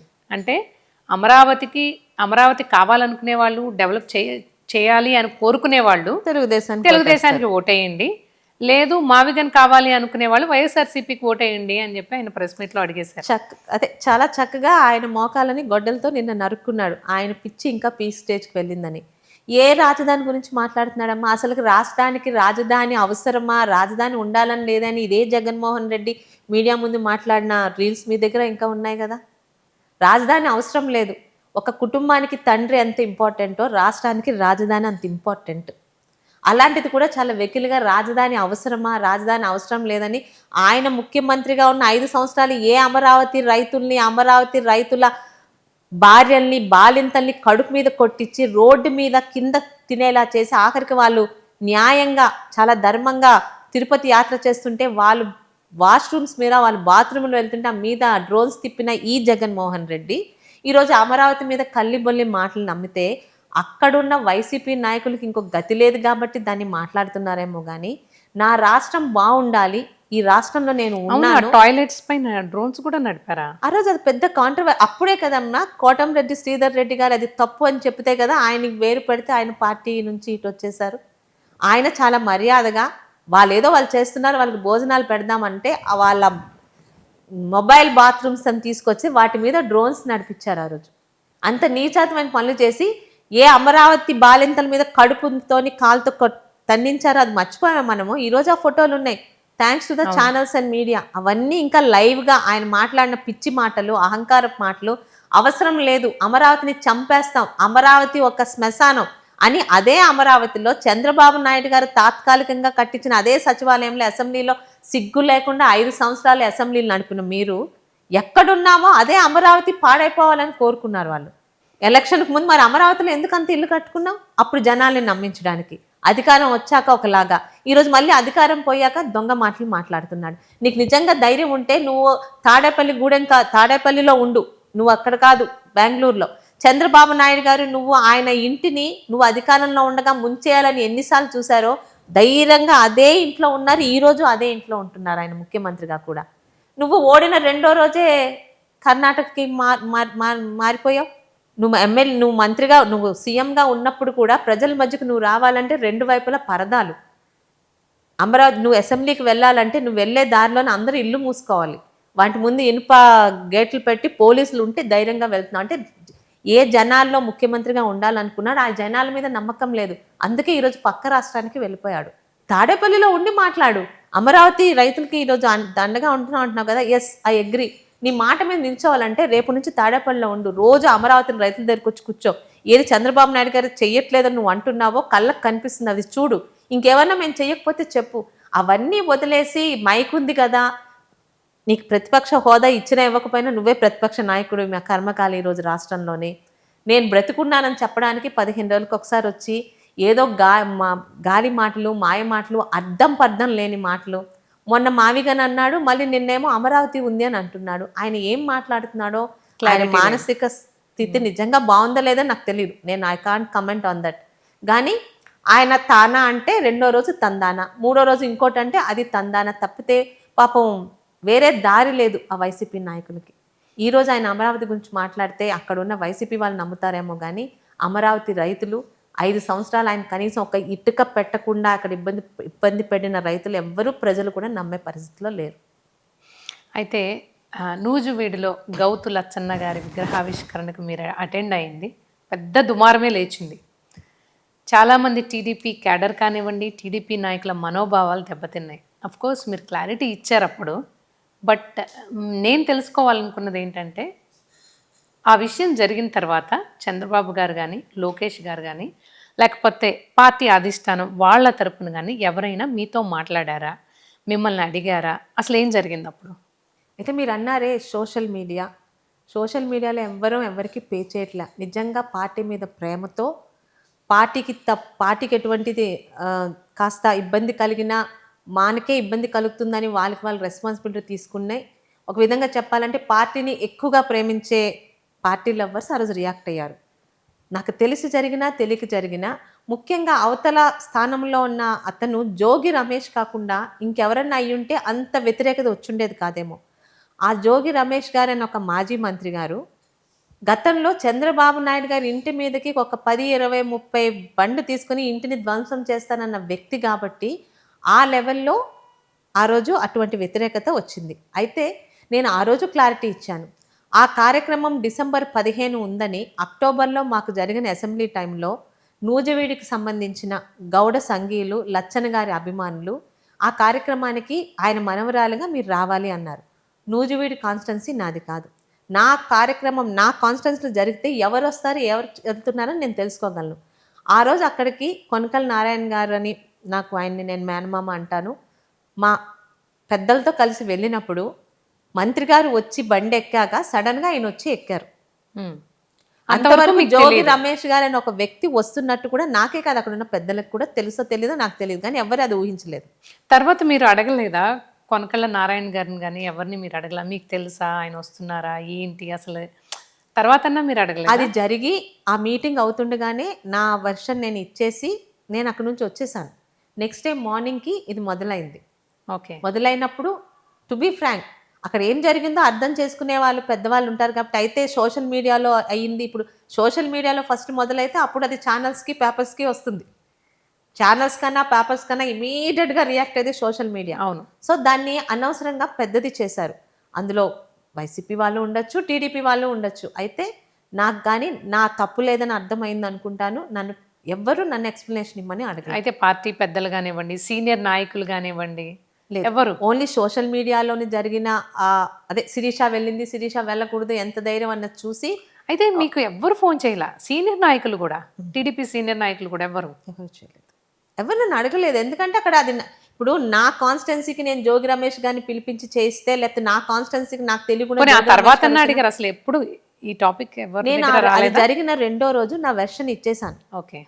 ఎందుకు నా వెర్షన్ కూడా పార్టీని అమితంగా ప్రేమించే సోషల్ మీడియాలో ఉన్న వాళ్ళ గురించే ఇచ్చాను. జరిగింది ఒక పొరపాటు. నేను తెలిసి చేసిన తప్పు కాదు. గానీ ఆ రోజు ఆయన నా పక్కన కాదు విగ్రహం పక్కన ఉండడం ఒక మిస్టేక్ అయింది. అయితే ఆ మీటింగ్‌లో చాలామంది అక్కడ స్థానికంగా ఉన్న కొలుసు పార్థసారథి గారనే మంత్రి గారు కూడా ఉన్నారు. ఎవరు ఊహించిందది. సో, అలాంటి మిస్టేక్స్ ఇక ముందు జరగకుండా చూసుకుంటాం గానీ, నేను పిలవలేదు ఆయన్ని. ఆయన పిలిస్తే నేను ఎళ్ళలేదు. ఇట్స్ కానీ దాన్ని ఒక 2 రోజులు సీరియల్‌గా నడిపిచ్చారు. చాలామంది ఆ తర్వాత నిన్న మొన్న కూడా చూస్తున్నాం. చాలా దగ్గర వైసీపీ వాళ్ళు, తెలుగుదేశం నాయకులు ఎదురెదురు పడుతున్నారు. వాళ్ళు పలకరించుకుంటున్నారు. గానీ నా విషయంలో, జోగి రమేష్ విషయంలో జరిగినంత పబ్లిసిటీ మిగతా విషయంలో ఎందుకో జరగలేదు. నాకు మాత్రం బానే టార్గెట్ అయ్యాను నేను. బట్ నేను తప్పు చేయలేదు గాబట్టి అప్పుడు అడిగినా, ఇప్పుడు అడిగినా అదే మాట చెప్తున్నాను. నేను వెళ్ళింది నా తాతగారి విగ్రహాన్ని ఓపెన్ చేయడానికి. అక్కడ జోగి రమేష్ గారు వస్తారని ఆయన చూసినంత వరకు తెలీదు. అయితే పలాస ఎక్కడ, నూజివీడెక్కడ? అక్కడ తాతగారి విగ్రహ ఆవిష్కరణ జరగడం మీకు ఎలా అనిపించింది? సహజమే. యాక్చువల్‌గా ఈ ఏరియాలో అనుకోండి తాతగారు ఆఫ్‌కోర్స్ ఆయన స్వాతంత్ర సమరయోధులు అనుకోండి. కానీ అన్ని సంవత్సరాల తర్వాత ఆయనకు అంత గొప్ప గౌరవం దక్కడం కూడా చాలా అంటే అది లాస్ట్ 5 ఇయర్స్ కూడా అయిందమ్మా. లాస్ట్ 5 ఇయర్స్‌లో నేను దాదాపు ఒక 9, 10 విగ్రహాల ఆవిష్కరణకు వెళ్ళుంటాను. ఈవెన్ మంగళగిరిలో మన ఆఫీస్‌కి దగ్గరలో టీడీపీ ఆఫీస్ దగ్గరలో ప్రతిపక్షంలో ఉన్నప్పుడు సుమన్ తల్వార్ గారు సినిమా యాక్టర్‌ని అంటే ఆయన మా కమ్యూనిటీ. అక్కడున్న పెద్దలు కూడా పెట్టారు. గత 5 సంవత్సరాల్లో తిరువూరు కాన్స్టిట్యున్సీలోని అప్పుడు నాని గారు ఆయన వచ్చారు. కొనకళ్ళ నారాయణ గారు వచ్చారు. నెక్స్ట్ అక్కడున్న సాలిన దేవదత్ గారు ఇన్ఛార్జ్. అక్కడ ఒక ఓపెనింగ్ అయింది వెళ్ళాను. ఆల్మోస్ట్ ఆల్ ఈరోజు మనకున్న జిల్లాల్లో 2 జిల్లాల్లో తప్పితే, కడపలో తప్పితే, ఇంకో జిల్లాలో తప్పితే లచ్చన్న గారి విగ్రహాలు అన్ని దగ్గర ఉన్నాయి. అది ఏ రోజు చాలామంది అనుకుంటారేమో మేము పెట్టామని. కనీసం ఆ విగ్రహానికేసే దండ కూడా ఈరోజు మేము కొనలేదు. ఎలా అక్కడున్న అనిపిస్తుందండి అభిమానులు మీకు అలా? ఎలా అనిపిస్తుందంటే అమ్మా, ముఖ్యమంత్రులుగా చేసిన వాళ్ళే రెండో రోజు దిగిపోతే వాళ్ళని పట్టించుకోరు. ఈరోజు ఉమ్మడి రాష్ట్రానికి ఆయన కిరణ్ కుమార్ గారు చేశారనుకుంటా. ఆయన గురించి కూడా ఎవరు పట్టించుకోరు. కానీ లచ్చన్న గారు ఎటువంటి పదవులు చేయలా. 2 సార్లు షార్ట్ టైమ్ ఆయన మంత్రిగా చేశారు. అది కూడా ప్రజల గురించి ఆ మంత్రి పదవికి రాజీనామా చేసి పక్కకొచ్చారు. అలాంటి అతను సిన్సియర్‌గా వెనుకబడిన తరగతుల గురించి అంటే స్వతంత్ర సమరయోధుడిగా ఆయనది ఒక పార్ట్. స్వతంత్రం వచ్చాక కూడా ఇంకా చాలా మందికి స్వతంత్రం రావట్లేదు వెనుకబడిన తరగతులు గాని, ఈరోజు అందరూ అధికారం గురించి పాదయాత్ర చేస్తున్నారేమో. 2 తెలుగు రాష్ట్రాల్లో అసలు పాదయాత్ర అనేది ఇచ్చాపురం నుండి రైతులను తీసుకొని మెద్రాస్ వరకు ఎటువంటి సౌకర్యాలు లేని టైంలోని రైతుల గురించి పాదయాత్ర చేసిన మొట్టమొదటి వ్యక్తి సర్దార్ గౌతులచ్చన్ గారు. అది అందరికీ తెలుసు. అయితే సోషల్ మీడియా లేదు, వాటి గురించి మనం ఇప్పుడు చెప్పుకోలేం. లచ్చన్న గారు ఈరోజు మా తాతయ్య గారు చనిపోయి 2006లో చనిపోయారు. 20 ఇయర్స్ అయిపోతుంది. అయినా కూడా ఈ రోజుకి నన్ను సేవ్ చేస్తుందంటే ఆయన చేసిన మంచితనమే. గత 5 సంవత్సరాలు తెలుగుదేశం పార్టీ అపోజిషన్గా ఉండగా ఇదే అప్పలరాజు లాంటి వాళ్ళు ఎంతో మంది ఇబ్బంది పెట్టినా, ఈవెన్ ఆ రోజు వైసీపీ పార్టీలో ఉన్న లచ్చన్న గారి అభిమానులు కూడా లచ్చన్న గారి కుటుంబం జోలికి వస్తే మర్యాద ఉండదు, అది అప్పలరాజు అయినా ఏ రాజైనా అని వార్నింగ్ ఇచ్చేలా చేశారంటే ఆయన వెనుకబడిన తరగతులకి బీసీలకు చేసిన మంచితనమే. ఎక్కడ కూడా లోకల్ గా ఉన్న అభిమానులు ఆయన వెనుకబడిన తరగతులకి చేసిన not only my own caste, all BC circles వెనుకబడిన తరగతుల గురించి ఆయన చేసిన పోరాటానికి ఈ రోజు ఆయన చనిపోయిన ఇన్ని సంవత్సరాలు కూడా ఆయన విగ్రహాలు మేము పెడతాము. కాళహస్తిలో ఉంది. ఆ కాళహస్తిలో పెట్టింది కూడా వైసీపీ హయాంలోనే. ఓకే, అవును. అసలు తాతగారి పేరు చెప్పగానే, లచ్చన్న గారి పేరు చెప్పగానే మీకు గుర్తొచ్చేది ఏంటి? ఆయనతో మీకున్న అనుబంధం ఏంటి? రాజకీయాల్లోకి వచ్చినంత వరకు తాతయ్య అంటే ఒక ఫ్రీడమ్ ఫైటరు. తాతయ్యతో టెంపుల్స్కి వెళ్తే ముందు వెళ్ళిపోయి దర్శనం చేసుకోవచ్చు అన్న తప్పితే ఆయన ఇంపార్టెన్స్ అంత తెలిసేది కాదు. అయితే చిన్నప్పుడు ఆయన పుట్టినరోజులకి అప్పట్లోని లీడర్స్ కన్నా కుముద్ బెన్ జోషి గారు కానీ, లేకపోతే నేదురుమల్లి జనార్దన్ రెడ్డి గారు, రాజేష్ పైలట్ గారు, అదే అంటే మేము అప్పుడు 8th 9th చదువుతున్నప్పుడు గుర్తున్నవి. రాజేష్ పైలట్ గారు, నేదురుమల్లి జనార్దన్ రెడ్డి గారు, ఇలాంటి నాయకులు వస్తుంటే ఓకే తాతయ్య ఒక సమ్ ఇంపార్టెంట్ పర్సన్. ఇప్పుడు కదా సోషల్ మీడియా వల్ల ప్రతి ఒక్కరికి రాజకీయం అంటే అంత, ఈవెన్ స్కూల్కి వెళ్ళే పిల్లలు కూడా చెప్తున్నారు. కానీ నేను నా పెళ్ళయి మా నాన్నగారు ఒకసారి ఓడిపోయినప్పుడు కూడా మాకు అంత ఇంపార్టెన్స్ తెలియదు. ఓహో గెలిచారు ఓడిపోయారు అంతే కదా అనుకున్నాం. ఈరోజు because of the social media ప్రతి దానికి పాలిటిక్స్ అవసరమని పిల్లల్లో కూడా వెళ్ళిపోయింది. సో తాతయ్య గారు ఒక ఇంపార్టెంట్ మనిషి అని తెలుసు తప్పితే ఈరోజు ఆయన ఇంపార్టెన్స్ ఎక్కడికి వెళ్ళినా నిజంగా టు బి ఫ్రాంక్ చెప్తున్నానమ్మా, లాస్ట్ 5 years నన్ను కాపాడింది ఏంటంటే నా చుట్టూ ఒక వాల్ లాగా, ప్రొటెక్టివ్ వాల్ లాగా లచ్చన్న గారు, శివాజీ గారు చేసిన మంచితనం. లేకపోతే ఇంతమంది నాయకుల్ని ఇబ్బంది పెట్టిన వైసీపీ వాళ్ళు నా జోలికి అంత పర్సనల్గా ఒక్క సిబిఐ కేసు పెట్టారు, వీళ్ళ వల్ల సిఐడి కేసు పెట్టారు. రోజంతా నన్ను ఉంచారు. కనీసం వాటర్ కానీ ఫుడ్ కానీ ఇవ్వకుండా ఇబ్బంది పెడితే నేను మెంటల్గా బ్రేక్ అవుతానని. ఆ రోజు చంద్రబాబు నాయుడు గారు గంటకి ఫోన్ చేస్తూనే ఉన్నారు లాయర్కి. ఏమైంది అమ్మాయికి, లోపల ఏమైంది, అమ్మాయి సేఫ్గా ఉందా లేదా అంటే. ఆ రోజు కూడా నన్ను రిమాండ్కి పంపించాలని చెప్పి వదిలింది. ఎందుకంటే లచ్చన్న గారి మనవరాల జోలికి వస్తే అప్పటికే పోలీస్ స్టేషన్ అక్కడ డిఐజీ ఆఫీస్ దగ్గరికి చాలా మంది చేరుకుంటున్నారు, ఇది బ్యాడ్ అవుతుంది అని చెప్పి భయపడి నన్ను వదిలేరు. ఓకే. సో ఒక విధంగా ఆయన మంచితనం, నాన్నగారి నిజాయితీ నన్ను కాపాడింది. ఫస్ట్ ఆఫ్ ఆల్ పార్టీ కూడా నాతో ఉంది. ఎప్పుడైనా మీరు నియోజకవర్గంలోకి వెళ్ళినా అంటే లచ్చన్న గారితో ఉన్న అనుబంధంతో ఆ ఏజ్ గ్రూప్ నుంచి మీకు వచ్చే కామెంట్స్ ఏంటి? అంటే ఏం మాట్లాడుతుంటారు? మీతో ఏమన్నా చెప్తుంటారా? తాతగారి సమకాలికులు లేరు కానీ ఆయన చూసిన వాళ్ళు, ఆయనతో పనిచేసిన వాళ్ళు ఉన్నారు. ఇప్పుడు వాళ్ళు అబౌవ్ 80, 90 కూడా ఉంటారు. మీ నాన్నకి రాలేదు కానీ మీ తాతయ్య ధైర్యం, మాట తీరు, మీ నాన్న సాఫ్ట్ నీకు వచ్చింది అని, నిన్ను చూస్తే తాతయ్య గారిలా ఉన్నావు అని, సేమ్ మాట తీరు అలా ఉన్నా అంటున్నప్పుడు ఏమనిపిస్తుంది మీకు? హ్యాపీ అనిపిస్తుంది. ఎందుకంటే తాతగారికి చాలా మంది అడిగేవారు, మీకు ఒక్కడే కొడుకు, ఇద్దరు మనవరాలు, ఇంకా మీ కుటుంబం మీ ఇది ముందుకెళ్ళదంటే ఆ రోజుల్లోనే ఆయన ఒక మాట అనేవారు. అది ఇప్పుడు గుర్తు తెచ్చుకుంటా ఉంటాం. అమ్మాయిలు అబ్బాయిలు అయితే ఏంటండి, మన ఇంటి పేరు ముందుకు తీసుకెళ్ళడానికి అమ్మాయిలన్నా ఒకటే అని. అది ఈరోజు చంద్రబాబు నాయుడు గారి రూపంలో నాకు రాజకీయాల్లో రావడం, ఒక అవకాశం రావడం, ముఖ్యంగా ఒకందుకు నాకు లచ్చన్న గారి పేరుని మళ్ళీ ఎలివేట్ అవ్వడానికి అప్పలరాజు గారు చాలా హెల్ప్ చేశారండి. చాలా హెల్ప్ చేశారు. లచ్చన్న గారు ఎవరో ఈ జనరేషన్ వాళ్ళకి తెలియని టైంలో అవాకులు చెవాకులు మాట్లాడి ఇక్కడ ఉన్న లచ్చన్న గారి విగ్రహం గురించి, ఆ విగ్రహం గురించి ఆయన మాట్లాడినందుకు ఆ విగ్రహం దగ్గరికి వెళ్ళి మేము ధర్నా చేస్తానన్న రోజు మొత్తం జిల్లా అంతా నాయకులందరినీ హౌస్ అరెస్టులు చేసి, ఎక్కడెక్కడో ఉన్న లచ్చన్న గారి అభిమానులు వాళ్ళ కుటుంబాలు కూడా లచ్చన్న గారి జోలికి ఇలా వస్తున్నాడు ఏంటి అని రియాక్ట్ అయ్యేలా చేసి, మళ్ళీ లచ్చన్న గారి విగ్రహాన్ని ఈ రోజు ఎక్కడో దగ్గర పెడుతున్నారు. చేసేది అప్పలరాజే. దానికి ఆయన థ్యాంక్స్ చెప్పుకుంటాను. మీకు సిదిరి అప్పలరాజుకి మధ్య జరుగుతున్నది రాజకీయ యుద్ధమా లేక వ్యక్తిగత కక్షలా? ఎందుకంటే ఆయనపై మీ అనుచరులు అక్రమ కేసులు పెట్టి వేధిస్తున్నారని వైసీపీ నేతలే అంటున్నారు. మీరేమంటారు? అక్రమ కేసులు ఏమన్నా తీసి చూపిస్తే నన్ను కొట్టావు అనడానికి నువ్వు నిజంగా నన్ను కొట్టిన దానికి సాక్ష్యం చూపించాలి కదా. అప్పలరాజు గారు మమ్మల్ని హౌస్ అరెస్ట్ చేశారనడానికి సాక్ష్యం ఉంది. అప్పలరాజు గారు నా మీద సిఐడి కేసు పెట్టించి నన్ను పోలీస్ స్టేషన్ అదే డీజీపీ ఆఫీస్కి పిలిపించి నన్ను రోజంతా ఇంట్రాగేట్ చేశారనడానికి సాక్ష్యం ఉంది. నా ఇంటి మీద దాడి చేయరనడానికి సాక్ష్యం ఉంది. అప్పలరాజు మీద ఏ కేసులు పోలీస్ స్టేషన్లో ఉన్నాయి, అవి ఎందుకు పెట్టారు బయటకు వచ్చి మాకుడు వైసీపీ వాళ్ళ నోట్లోంచి తన్నినా నిజాలు రావు. అప్పలరాజు గారు పోలీస్ స్టేషన్ ముందు కూర్చొని పోలీస్ స్టేషన్ని తగలపెడతానని దీనికి పచ్చరంగులు వేస్తాను అన్నందుకు ఆయన మీద కేసు పెట్టారా? గౌతు శిరీష అప్పలరాజు గారు ఇంట్లో ఉంటే ఆయన మీద వెళ్ళి కేసు పెట్టిందని పెట్టారా? మీరు ఈ మాట అన్నందుకైనా పోలీస్ స్టేషన్లో ఆయన మీద ఎన్ని కేసులు ఉన్నాయో బయటకు తీపిచ్చి అవి ఏ కారణాల వల్ల అంటే ఈరోజు ధర్నా చేయొద్దని గవర్నమెంట్ చెప్తే బయటికి వెళ్ళి ధర్నా చేసినందుకు పెట్టిన పెట్టి కేసులా, గౌతు శిరీష ఏమైనా ఆయన మీద మర్డర్ కేసులు మానభంగం కేసు పెట్టిందా, అది ఒకసారి చూడండి. అప్పలరాజు గారు నోరు తెరిస్తే అబద్ధాలు, జగన్మోహన్ రెడ్డి లాగా నిజాలు చెప్పడు.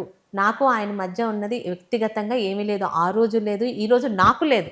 ఆ రోజు నేను వ్యక్తిగతంగా వెళ్ళలేదు, అప్పలరాజు వెళ్ళారు. ఎందుకంటే గౌతు కుటుంబం, గౌతు అన్న పేరు ఆ బ్రాండ్ చూస్తే ఆయనకి భయం.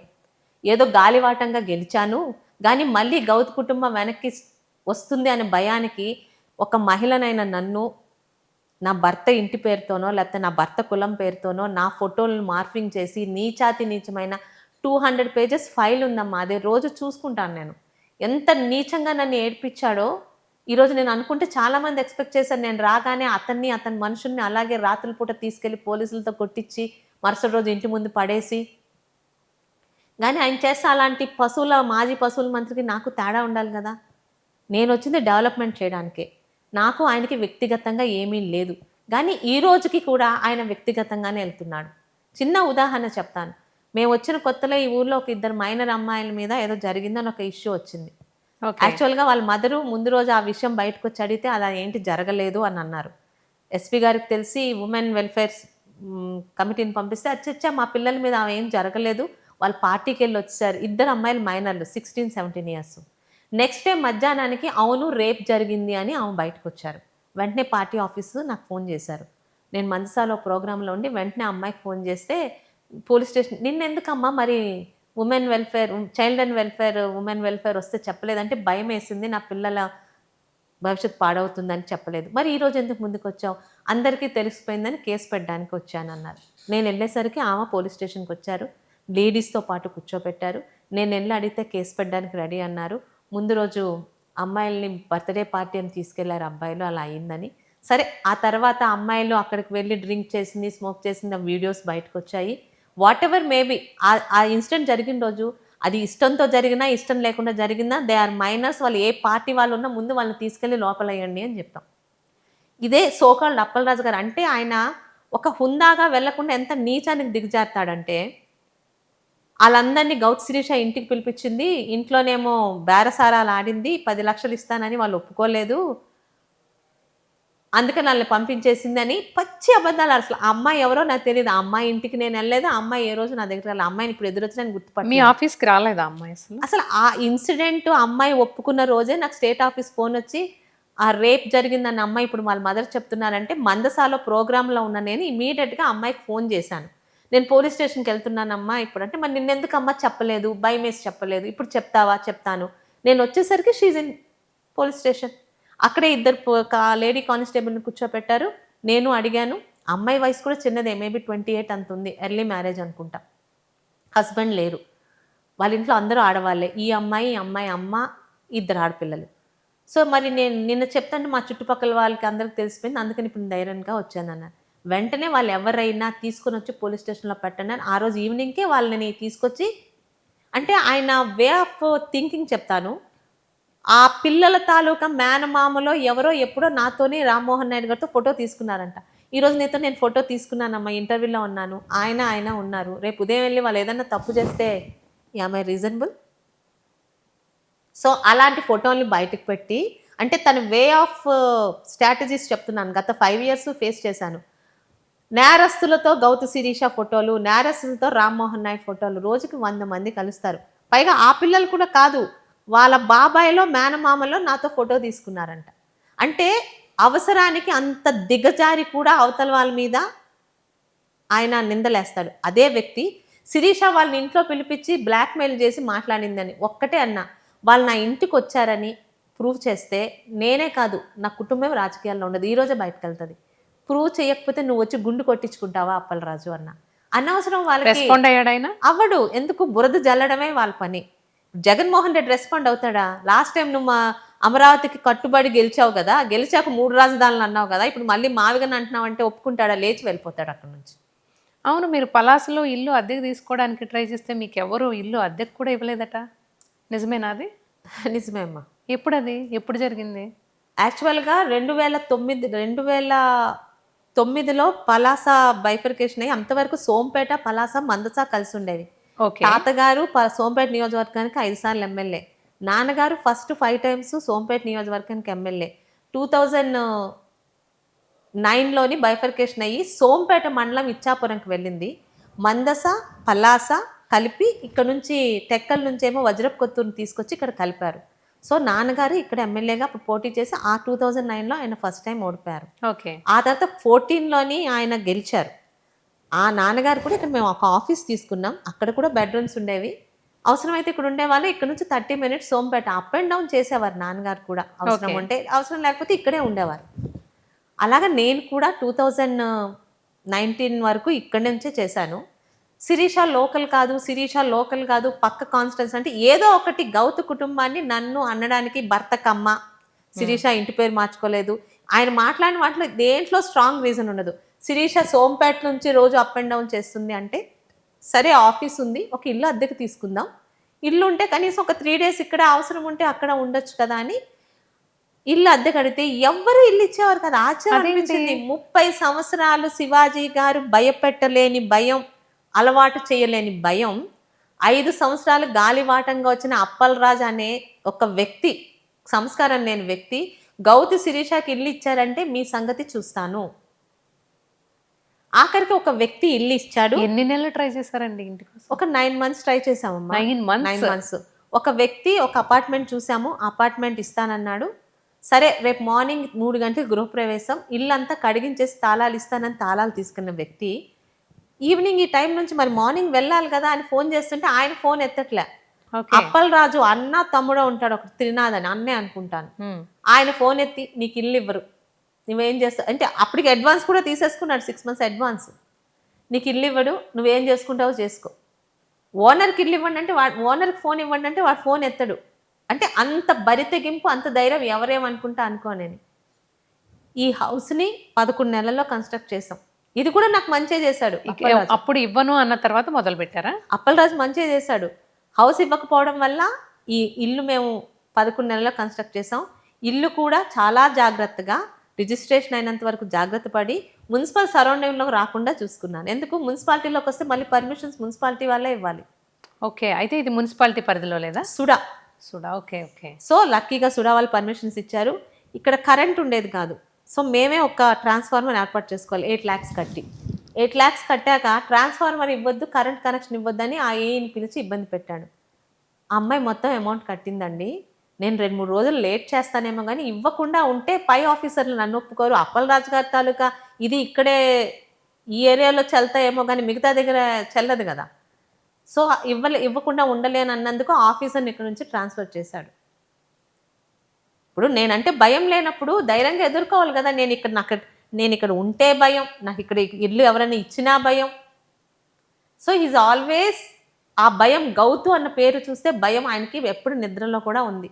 అందుకని గౌతు లచ్చన్న గారి గురించి వాగడాలు, గౌతు శివాజీ గురించి వాగడాలు, గౌతు అనే నేమ్ని లేకుండా చేస్తే శిరీష ఉండదు అనుకున్నాడు. కానీ ఆయనకు అర్థం కాలేదు. ఆయన చేయడం వల్ల ఇంకా గౌతు లచ్చన్న గురించి, గౌతు కుటుంబం గురించి ఒక విధంగా చాలా నెమ్మదిగా భయస్థురాలిగా మాట్లాడలేని శిరీషని పోలీసులకు ఆమె దూరంలో ఉంటూ పోలీస్ స్టేషన్లో అడుగు పెట్టడం అంటే భయం అనే శిరీషని పోలీసులోని ఒక ఐజీ స్థాయికి కూడా వెళ్ళి నువ్వెవడురా అనే దాకా తీసుకొచ్చిన వాడంటే ఆయనే. నన్ను నిజంగా అలాగే ఉండేవాళ్ళ మీరు?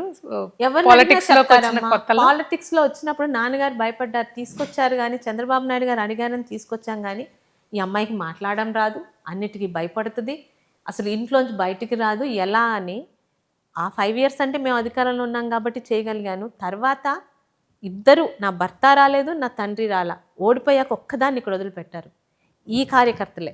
ఒక్క కార్యకర్త పార్టీని వదిలిపెట్టలేదు, వెళ్ళలేదమ్మా. మా శిరీషమ్మ మళ్ళీ గెలుస్తుంది, మా శిరీషమ్మ మీద నమ్మకం ఉందని నన్ను కాపాడారు. నన్ను ఇప్పుడు సిక్కోలు శివంగిలా తయారు చేశారు. శిరీషమ్మ ఊర్లో ఉంటే అప్పలరాజు మా జోలికి రాడు, శిరీషమ్మ ఊరు దాటితే మమ్మల్ని ఇబ్బంది పెడుతున్నాడు, నువ్వు ఊర్లోంచి కదలకుండా ఉండు అనే స్థాయికి నన్ను ఎలా తీసుకున్నాను. వచ్చింది ఈ ధైర్యం అంతా?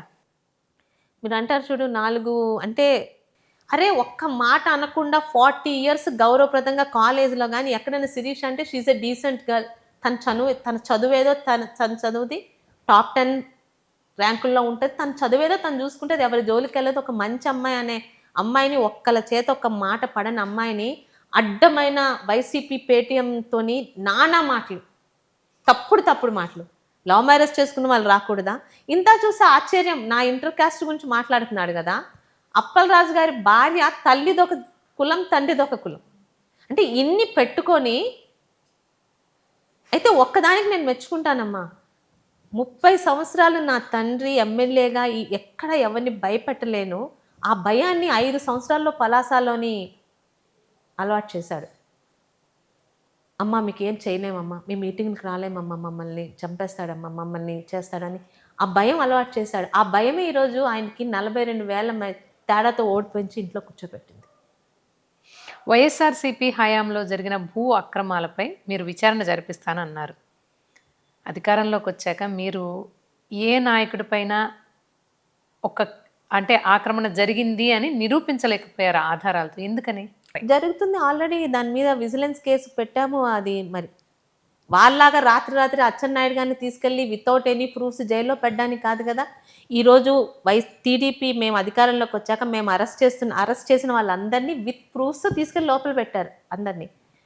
నల్లబొడ్లూరు కొండ వితౌట్ పర్మిషన్ 9 ఎకరాల కొండని కరోనా టైంలో ఇంటీరియర్లో ఉంది కదా అని అక్కడ ఉన్న మొత్తం గ్రావెల్ని కొల్లగొడుతుంటే ఆర్టీఐ అప్లై చేసి వితిన్ 21 డేస్లో ఇక్కడ ఉన్న ఒక్కొక్క యంగ్ ఆఫీసర్ ఆయన్ని కూడా 2 నెలల్లో పంపించారు, వీళ్ళకి అడ్డు తగులుతున్నారని. వికాస్ మర్మట్ రైట్. ఓకే, మేము అక్కడ ఎవరికి తవ్వుకోవడానికి పర్మిషన్ ఇవ్వలేదని అంటే ఆర్టీఐ యాక్ట్ తాలూకా స్టేట్మెంట్ తీసుకొని ఈ కొండను తవ్వడానికి పర్మిషన్ లేదు, ఎలా తవ్వుతున్నారని వెళ్తే ఫస్ట్ దాడి నా మీద అప్పుడు చేశారు. అదే ఆ రోజు పెట్టాము, చంద్రబాబు నాయుడు గారు ఎమ్మెల్యే సీఎం అయ్యాక పెట్టాము. దాని మీద ఇప్పుడు విజిలెన్స్ ఇది అవుతుంది. ఎందుకంటే ముందు ఈయన వెనకాల ఉండి అదంతా చేయించింది అక్కడ లోకల్గా ఉన్న వైసీపీ సర్పంచ్ చేత. ఆయనకి 3 సార్లు నోటీస్ ఇచ్చారు, దానికి ఏదో లాపరంగా వాళ్ళు రిటర్న్ నోటీస్ ఇచ్చారు. ఇప్పుడు అది ఆల్రెడీ కోర్టులోనే జరుగుతుంది, అది ప్రూవ్ అవుతుంది. ఎట్టి పరిస్థితుల్లో ఆ సర్పంచ్ లోపలికి వెళ్తే సర్పంచ్ బయట వెనకాల ఉన్న బయట వాళ్ళు అదే పెద్ద చేపలు బయటకు వస్తాయి. అలాగే ఇదే అప్పలరాజు గారు మంత్రి అయ్యాక ఆర్క్ అనే మెడికల్ కంపెనీ పెట్టారు, అది విత్ రిజిస్ట్రేషన్తోనే ఉన్నాయి, అవి మీకు చూపించగలను. దాని మీద ప్రశ్నించా, అవే మందులు కొనమని ఆ నలుగురని ఆయన వెనకాల ఉన్న వాళ్ళతో శ్రీకాకుళంలో ఉన్న అందరు డాక్టర్స్ని బెదిరించారు. ఆయన ఓడిపోయిన 2వ రోజు ఆ కంపెనీ మూసేశాడు. ఎందుకు మూసుకోవాలి? ఆ company if it is official అయితే నువ్వు డాక్టర్వే కదా, నీకు ఆ కంపెనీ ముందే ఉండుంటే ఆ కంపెనీ మూయాల్సిన అవసరం లేదు కదా. అన్నిటికన్నా పెద్ద నిజం, పలాసలో ప్రతి ఒక్కరికి తెలిసిన నిజం, అప్పలరాజు గారు డాక్టర్గా ఉన్నంతకాలం ఆయన హాస్పిటల్ ముందు మందుల షాప్ పెట్టుకొని ఎవరో దయాదాక్షలతో టిఫిన్ ఇస్తే బ్రతికాని అని చెప్పిన ఆయన అన్న సీదిరి త్రినాథ్ గారు అప్పలరాజు మంత్రి అయిన 2 సంవత్సరాల్లోనే పలాస నడిబొడ్డులో ఉన్న రాజా లాడ్జిని 12 కోట్లు పెట్టుకున్నారు. అది అందరికీ తెలుసు, రిజిస్ట్రేషన్ కాగితాలు చెప్పి మరీ చూపించాము. నేను ఆయన మీద ఆరోపించిన ప్రతి ఒక్కదానికి ఈరోజు విత్ ప్రూఫ్స్తోనే వెళ్ళా. భూ కబ్జాలని అనలేదు నేను, ఆయన నల్లబొడ్లూరు కొండ కొల్లగొట్టాడు. సరే, ఇక్కడ ఉజ్జిడిమెట్ట అని ఉందమ్మా, ఆ ఉజ్జిడిమెట్టని శ్రీచరణ్ గ్రూప్స్, హైదరాబాద్కి చెందిన శ్రీచరణ్ గ్రూప్స్కి అప్పలరాజు గారు, ఈ ఊర్లో ఉన్న ఇంకొక దువ్వాడ శ్రీధర్ గారని, ఇప్పుడు దువ్వాడ శ్రీనివాస్ గారని మాధురి గారితో తిరుగుతుంటారే, వాళ్ళ తమ్ముడు కూడా ఈ ఊర్లోనే ఉంటారు, ఆయన కలిసి శ్రీచరణ్ గ్రూప్స్కి అమ్మేశారు. అసలు అది వాళ్ళది కాదు. ఓకే, మందసార్ మహారాజుల దగ్గర పనిచేస్తున్న ఒక బ్రాహ్మణ్ అతను ఆయనకి మందసార్ రాజులు రాసిస్తే ఆయనకి ఊర్లో 2 కొడుకులు కూడా ఉన్నారు. ఆయన అమ్ముకోవాల్సిన అమ్ముకొని రైతులకు రాసిచ్చి ఆయన చనిపోయారు. ఆ రైతులది వీళ్ళు అసలు బ్రాహ్మణుని కానీ అదే పేరుతో రావి సాంబశివరావు అనే అతన్ని మన గుంటూరు జిల్లాలో ఎక్కడో ఆధార్ కార్డు బట్టి ఎతికి తెచ్చి పెట్టుకొని ఆయన కోడల చేత ఇక్కడ రిజిస్ట్రేషన్ చేపించారు. శ్రీచరణ్ గ్రూప్కి 10 కోట్లకు 5 కోట్లకు అమ్మేశారు. అప్పుడే అది ప్రజా సంఘాలు లెటర్స్ రాసే అప్పలరాజు గారు నిన్ను దువాడ శ్రీధర్ని లేపేస్తాము అని రాస్తే సెక్యూరిటీ పెట్టుకున్నారు. ఇప్పుడు అది అలా పడుంది. ఆ శ్రీచరణ్ గ్రూప్స్కి వెళ్ళదు, అది వీళ్ళకి మాత్రం వీళ్ళకి డబ్బులు ముట్టిపోయాయి. అవన్నీ నేను బయట పెట్టాను, అవన్నీ కళ్ళెదురుగానే ఉన్నాయి. ఓకే.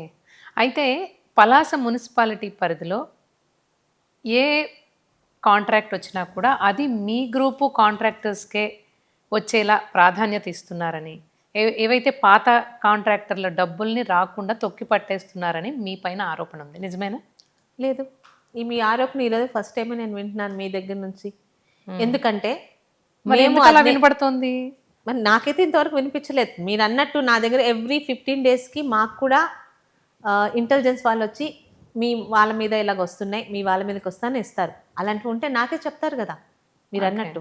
సో అలాంటిది అయితే ఫస్ట్ టైం విన్నాను. 2, కాంట్రాక్ట్ అన్నది ఆన్లైన్.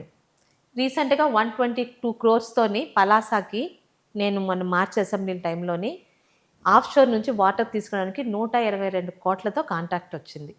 అది ఉత్తరాంధ్ర మొత్తం, ఉత్తరాంధ్రలకు వచ్చిన 1700 కోట్లు ఎన్సీసీకి అక్కడే ఇచ్చారు. ఎన్సీసీ వాళ్ళు నా చుట్టాలు కాదే. అలాగే పలాసాలోని పర్టికులర్ పేరు చెప్పనండి, అప్పలరాజు హయాంలో పనిచేస్తున్న, మీకంటే పేర్లు నాకు తెలియవు, అక్కడున్న మా వాళ్ళకి అడిగితే చెప్తారు. అదే కృష్ణ సమ్ ఉంటారు కాంట్రాక్టర్ పార్టీలు ఏంటమ్మా వాళ్ళకి చేస్తారు కదా. అప్పలరాజు హయాంలో ఎవరెవరైతే చేశారో ఏ వాసు ఏ కృష్ణ అని ఈ మున్సిపాలిటీలోని ఈరోజు వాళ్ళే చేస్తున్నారు. ఇవన్నీ ఆన్లైన్ కాంట్రాక్ట్స్.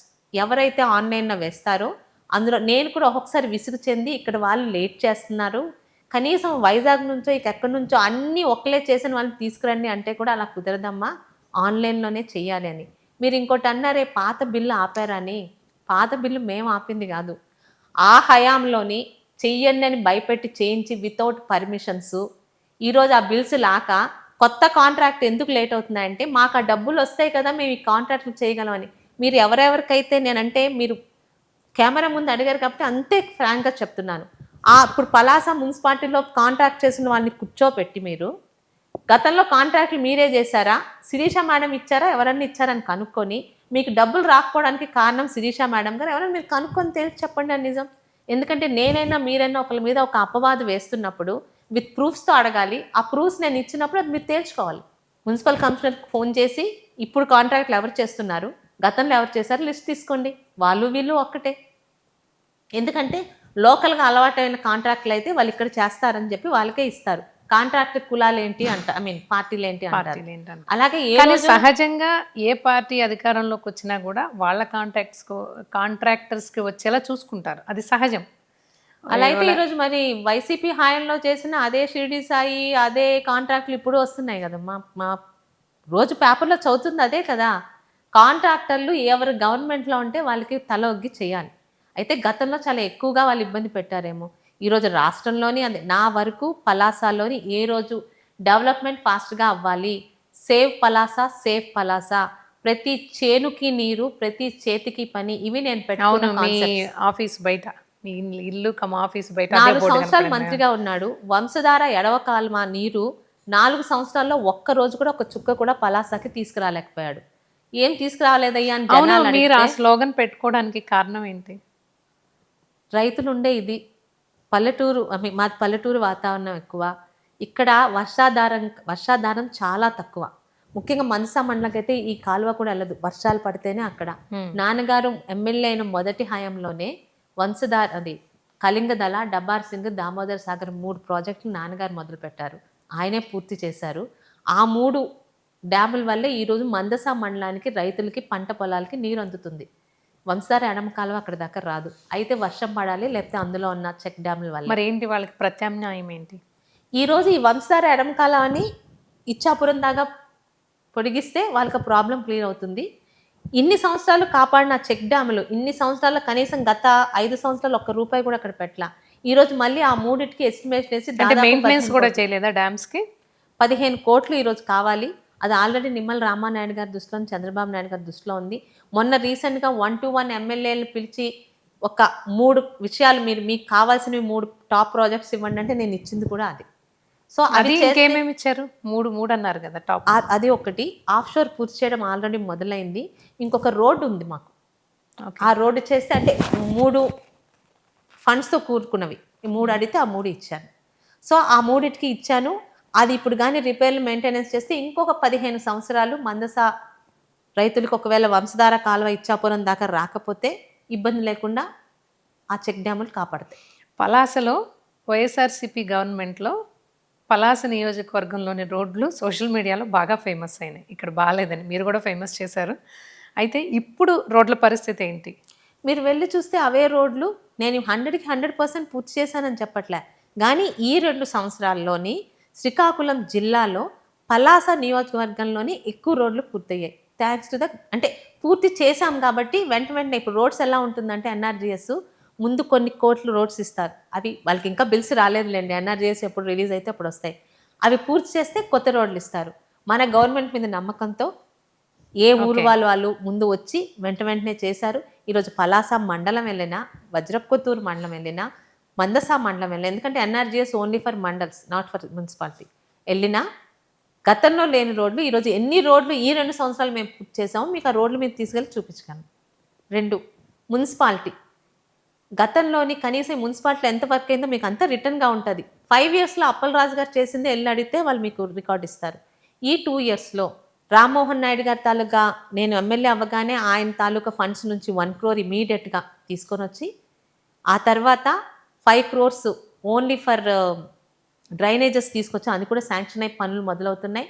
2 crores మన మున్సిపల్ మంత్రి నారాయణ గారిని అడిగి 2 crores చిన్న చిన్న రోడ్లు ఉన్నాయి మున్సిపాలిటీలోని, అవి పూర్తి చేయాలంటే దానికి ఇచ్చారు. ఇది కాకుండా ఓన్లీ ఫర్ వాటర్ గత 5 సంవత్సరాలు పాత పేపర్లు తిరిగేస్తే సమ్మర్కి 2 నెలల ముందే మా మున్సిపాలిటీలో ఆడవాళ్ళు ఖాళీ బిందెలు పట్టుకొని మున్సిపాలిటీ దగ్గరికి వెళ్ళి గొడవలు ప్రతిసారి వచ్చేది. ఈరోజు ఈ 2 yearsలోని అది ఎక్కడైనా పోనీ మీరు కొరత అని 1-2 ఊర్లోనే ఉందని పేపర్లో రాగానే వెంటనే జాగ్రత్త పడ్డాం, కానీ ఖాళీ బిందెలతో మా ఆడపిల్లని మున్సిపాలిటీకి వెళ్ళి గొడవలు పెట్టింది చూసారా?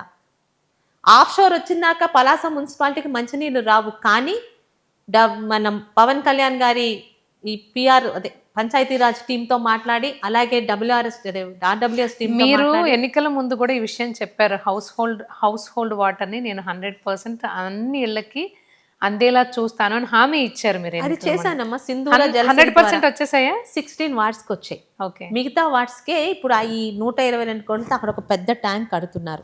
ఎందుకంటే 16 వార్డ్స్కి తీసుకొచ్చాను. ఎక్కడ ఈరోజు మా ఊరికి మా వార్డుకి మంచినీళ్ళు రావట్లేదు. మీరు వార్డుల్లోకి వెళ్తే ఇంకా రివర్స్ కంప్లైంట్ వస్తుంది.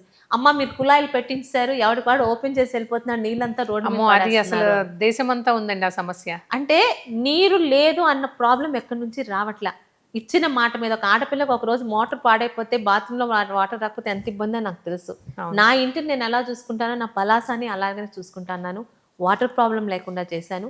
డ్రైనేజీలు మిగిలిన 40 వార్డ్స్కి 14 వాటికి ఇప్పుడు సూదికొండ దగ్గర ఒక పెద్ద ట్యాంక్ కడుతున్నారు. ఆ ట్యాంక్ పూర్తయిపోతే మిగతా వార్డ్స్కి వస్తుంది, వచ్చేస్తాయి 100. ఎంత టైం పడుతుంది? వాళ్ళు నాకు అంటే అది పెద్ద ట్యాంక్ కాబట్టి సుమారు రఫ్ టైం 12 months టైం అడిగారు కంప్లీట్ చేయడానికి. ఈ లోపల అసలు అక్కడ వార్డుల్లోని ఎక్కడ ఇబ్బంది లేకుండా టెంపరీ బోర్సు టెంపరీ మోటార్స్ పెట్టించి ఎక్కడ వాటర్ ఇబ్బంది అమ్మా మా వార్డుకి నీళ్ళు రావట్లేదు అనకుండా చూసుకుంటున్నాను మున్సిపాలిటీని. కూటమి ప్రభుత్వం అధికారంలోకి వచ్చింది, ఇక్కడ టీడీపీ ఉంది. అయితే ఇక్కడ నియోజకవర్గంలో మీరు జనసేన బీజేపీ పార్టీ అధినేతల్ని కలుపుకొని వెళ్ళడం లేదని, ప్రోటోకాల్ విషయంలో వాళ్ళని విస్మరించి టీడీపీ మార్క్ రాజకీయాలు చూపిస్తున్నారని అంటున్నారు. ఎందుకలా? శ్రీకాకుళం జిల్లాలో జనసేన బీజేపీని సమానంగా కలుపుకుంటూ లోకల్గా ఇప్పుడు మాకు వచ్చిన ఈ వాటర్ అసోసియేషన్స్ ఏం కానివ్వండి, పిఎస్సి కానీ అలాగే వాటన్నిటిలో మాకు స్టేట్ ఆఫీస్ చెప్పిన 25% పదవులు ఇచ్చిన ఏకైక కాన్స్టిట్యున్సీ నా పలాస. బల్ల గుద్ది మరీ నేను చెప్తాను. బికాజ్ నేను జూనియర్ ఎమ్మెల్యేని కావడం వల్ల కాదో నాకు తెలియదు, కానీ నాకు 40,000 మెజార్టీ వచ్చిందంటే అది ఒక్క తెలుగుదేశం వల్ల కాదు. There is BJP, there is Janasena. అంత లేకపోతే 42,000 మెజార్టీ శిరీషాకి రాదు. అంటే ఎందుకు ఆ నేతల్లో అసంతృప్తి ఎందుకు వస్తుంది? మీరు అన్న అసంతృప్తి నాకైతే ఇక్కడ కనిపించట్లేదమ్మా. మీరు మిగతా కాన్స్టిట్యున్సీలు కూడా ఎలా అడగండి. ఈరోజు ఇక్కడ ఎవరన్నా 1 or 2 persons వేరే హిడెన్ ఎజెండాతో నా మీద ఏమన్నా అంటే దానికి నేను ఆన్సర్ చెప్పలేను, కానీ ఈ ఊర్లో నిన్న కూడా నగరవనాలు ఓపెనింగ్ అయింది, జనసేన బీజేపీ వచ్చారు. అయితే బీజేపీ చాలా తక్కువ ఉంది. ఒక స్వామి గారు ఉన్నారు ఇక్కడ, రామానంద స్వామి గారు అని. ఆయన నిజంగా స్వామి, కాషాయ వస్త్రాలు వేసుకుని తిరుగుతారు. He is the incharge of BJP in Palasa. ఆయన నా దగ్గర ప్రతి పనికి వస్తారు. ఇన్ఫ్యాక్ట్ నాకు ఆయన పాపం ఎంతో కొంత ఫండ్ కూడా ఇచ్చారు. ఎలక్షన్స్ ముందు ఆడపిల్ల కదమ్మా అని ఒక 10,000 ఏదో తెచ్చిచ్చారు. వాళ్ళు బాగానే ఉన్నారు, నాకు ప్రాబ్లం లేదు. అలాగే జనసేనలోని పలాస మండలంలో ఎవరున్నారో తెలుసు, వజ్రపుత్తూరు మండలంలో ఎవరున్నారో తెలుసు, మనసా మండలం ఎక్కువ జనసేన నాయకులు మనసా మండలంలో ఉన్నారు. ఓకే. భాస్కర్ అని, సంతోష్ అని, గోపాల్ అని, వాళ్ళందరూ వస్తారు. మీరు అంటున్నది ఏదన్నా 1 or 2 పర్సన్స్. అందులో రెండోది ఏంటంటే, మాకు ఇక్కడ ఉన్న అప్పలరాజు గారు ఈజ్ అ వెరీ ఎక్స్పర్ట్ ఇలాంటివి క్రియేట్ చేయడంలోని. అంటే పాపం ఆయనకి ఎలాగో నేను గౌరవం ఇవ్వను, వైసీపీ ఏమని అనుకున్న శిరీష ఏమనుకోదు, జనసేనకి శిరీషకు పడితేనే ఒక క్రియేటర్ రూమర్స్ కూడా ఆయన చేస్తారు. ఫలానా ఒక జనసేన పర్సన్ ఈ ఊర్లో ఈ కాన్స్టిట్యున్సీకి సంబంధించింది, ఎవరికన్నా పర్సనల్ ఎజెండా ఉంటే నేను దాన్ని ఏమన్ను. కానీ నాకు తెలిసి they are very happy. Including నేను చాలా కాన్ఫిడెంట్గా చెప్తున్నాను, ఇతర నియోజకవర్గాలు మాకు వాటర్ అసోసియేషన్లోని పలాసలో ఇచ్చాం, మందసాలో ఇచ్చాం, వజ్రపుత్తూరులో ఇచ్చాము. వాళ్ళకి 4 పోస్టులు ఉంటే 1 పోస్ట్ ఇమ్మన్నారు. అలాగే పిఎస్సిఎస్లు ఉంటాయి, చైర్మన్ కాకుండా 4 డైరెక్టర్స్, 3 మండలాల్లో 1 డైరెక్టర్ జనసేన నుంచి ఉన్నారు. Okay. So if everything is there, ఎలా అంటారు ఇంకా నన్ను? This is all create. మీరు ఈ జీడిపప్పు రైతుల కోసం, జీడిపప్పు పండించే, జీడికాయలు పండించే రైతుల కోసం రీసెర్చ్ సెంటర్ తీసుకొస్తానన్నారు కదా. Excellence, క్యాజు excellence research centre. మరి దానికి తగ్గట్టుగా ఒక్క అడుగు కూడా ముందుకు పడినట్టు కనిపించడం లేదు. అంటే ఏమన్నా పేపర్ వర్క్ జరుగుతోందా? పేపర్ వర్క్ అయింది. మందసాలోని 10 acres చూసి, అది ఇంతకుముందు సెరికల్చర్ కానీ గవర్నమెంట్ పెట్టింది, సెరికల్చర్ ఆపేశారు. 10 acres ఖాళీగా ఉంది. ఆల్మోస్ట్ మొన్న మార్చికి 1 year అయింది. ఆ 10 acresకి క్యాజు ఎక్సలెన్స్కి మీరు అలాట్ చేస్తే దానికి ఆల్రెడీ ఫండ్ కూడా వచ్చింది 10 crores సెంట్రల్ నుంచి అని. అది మా జిల్లా మంత్రి లక్కీగా ఇప్పుడు ఈ వ్యవసాయ శాఖ మంత్రిగా ఉన్నారు, ఆయనకి పెట్టడం జరిగింది. రీసెంట్గా ఇక్కడ నుంచి ప్రపోజల్స్కి అది సెంట్రల్కి వెళ్ళింది. ఆల్రెడీ ఆ సైట్ కూడా, ఆ కాగితం ఉంది, ఆ సైట్ కూడా మేము చూపించగలం. That is reserved for cashew excellence. అది కూడా చేసి అలాగే అయిపోతుంది. అంటే ఎప్పటికి స్టార్ట్ అవ్వచ్చు, ఎంత టైం పడుతుంది, అసలు ఏంటి? మీకు తెలియదు ఏం లేదు.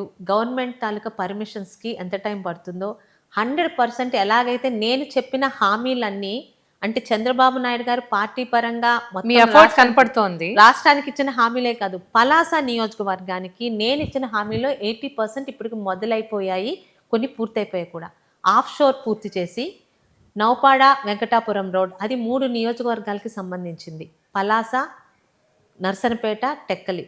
దానికి సెంట్రల్ వాళ్ళు ఇవ్వాల్సిన 42 crores ఇచ్చేశారు. స్టేట్ వాటా ఈ బడ్జెట్ ఇయర్లో కలిపితే ఆ రోడ్డు కూడా మొదలు పెడితే, కిడ్నీ రీసెర్చ్ సెంటర్ అన్నాను. 2 types of researches are already started. Jharkhand నుంచి వచ్చి స్టార్ట్ చేశారు. ఇక్కడ నుంచి doctor Raviraj garu, the famous nephrologist from KGH, is already started. ROB August 15 లోపల. అయితే మొన్న మేము మే ఎండింగ్కే అనుకున్నాం, బికాస్ ఆఫ్ దిస్ ఈ పశ్చిమ ఆసియా యుద్ధ గొడవల వల్ల వాళ్ళకి రావాల్సిన రా మెటీరియల్ ఇవే కాదు, అన్ని దగ్గర రోడ్లు లేట్ అవుతున్నాయి రా మెటీరియల్ రాకపోవడం వల్ల. దానివల్ల మొన్న కూడా అడిగితే ఆగస్టు 15 లోపల ఆర్ఓబి కంప్లీట్ చేసేస్తే మున్సిపాలిటీకి వాటరు, ఆర్ఓబి, కిడ్నీ నేను ఇచ్చిన మాటలు పూర్తయినాయి. అయితే కిడ్నీ సెంటర్ విషయానికి వచ్చేటప్పటికి మీకు క్రెడిట్ వస్తుందని దానికి ఫండ్స్ రాకుండా ఆపుతున్నారనేమో వైసీపీ నేతలు చెప్తున్నారు. ఫండ్స్ రాకుండా ఆపితే క్రెడిట్ ఎలా వస్తుందమ్మా? అంటే వాళ్ళ హయాంలో స్టార్ట్ అయింది కదా, వాళ్ళు తీసుకొచ్చాము, మేము తీసుకొచ్చాము, అది దానికి ఫండ్స్ అయ్యి ఫుల్ ఫ్లెడ్జ్డ్గా అది రన్ అయితే పేరు మీకు వస్తుందని ఆపుతున్నారు అనేది. అంటే దాన్ని బట్టే నిన్న మావిగన్ అంటే నాకు పిచ్చి పీక్ స్టేజ్కి వెళ్ళింది అన్నట్టు ఆయన ఏం మాట్లాడుతున్నా నాకు అర్థమవుతుందా? నేను ఇప్పటికి చెప్తా, అప్పలరాజు ఏదైనా చేశాడంటే 5 సంవత్సరాల బిల్డింగ్ కట్టాడు. 2024 మేలో ఎలక్షన్స్ అయితే 2023 డిసెంబర్లో ఆధార్ బాధగా వచ్చి బిల్డింగ్ కట్టాడు. ఇల్లు అలకగానే పండగ కాదని ఒక సామెత మన అందరికీ తెలుసు కదా. సో మీరేం చేశారు బిల్డింగ్ అయిన తర్వాత? బిల్డింగ్ కట్టాక మా నాన్నగారి హయాంలో తెలుగుదేశము ఇక్కడ సిహెచ్సిలో ఇచ్చిన 10 కిడ్నీ డయాలసిస్ సెంటర్ తాలూకా మిషన్స్ తీసుకెళ్ళి అక్కడ పెట్టాడు. అంతకు మించి ఆయన దానికి ఏమీ చేయలేదు. నేను వచ్చాక గవర్నమెంట్తో సంబంధం లేకుండా వాళ్ళు ఇచ్చేది ఎలాగే ఇస్తారు.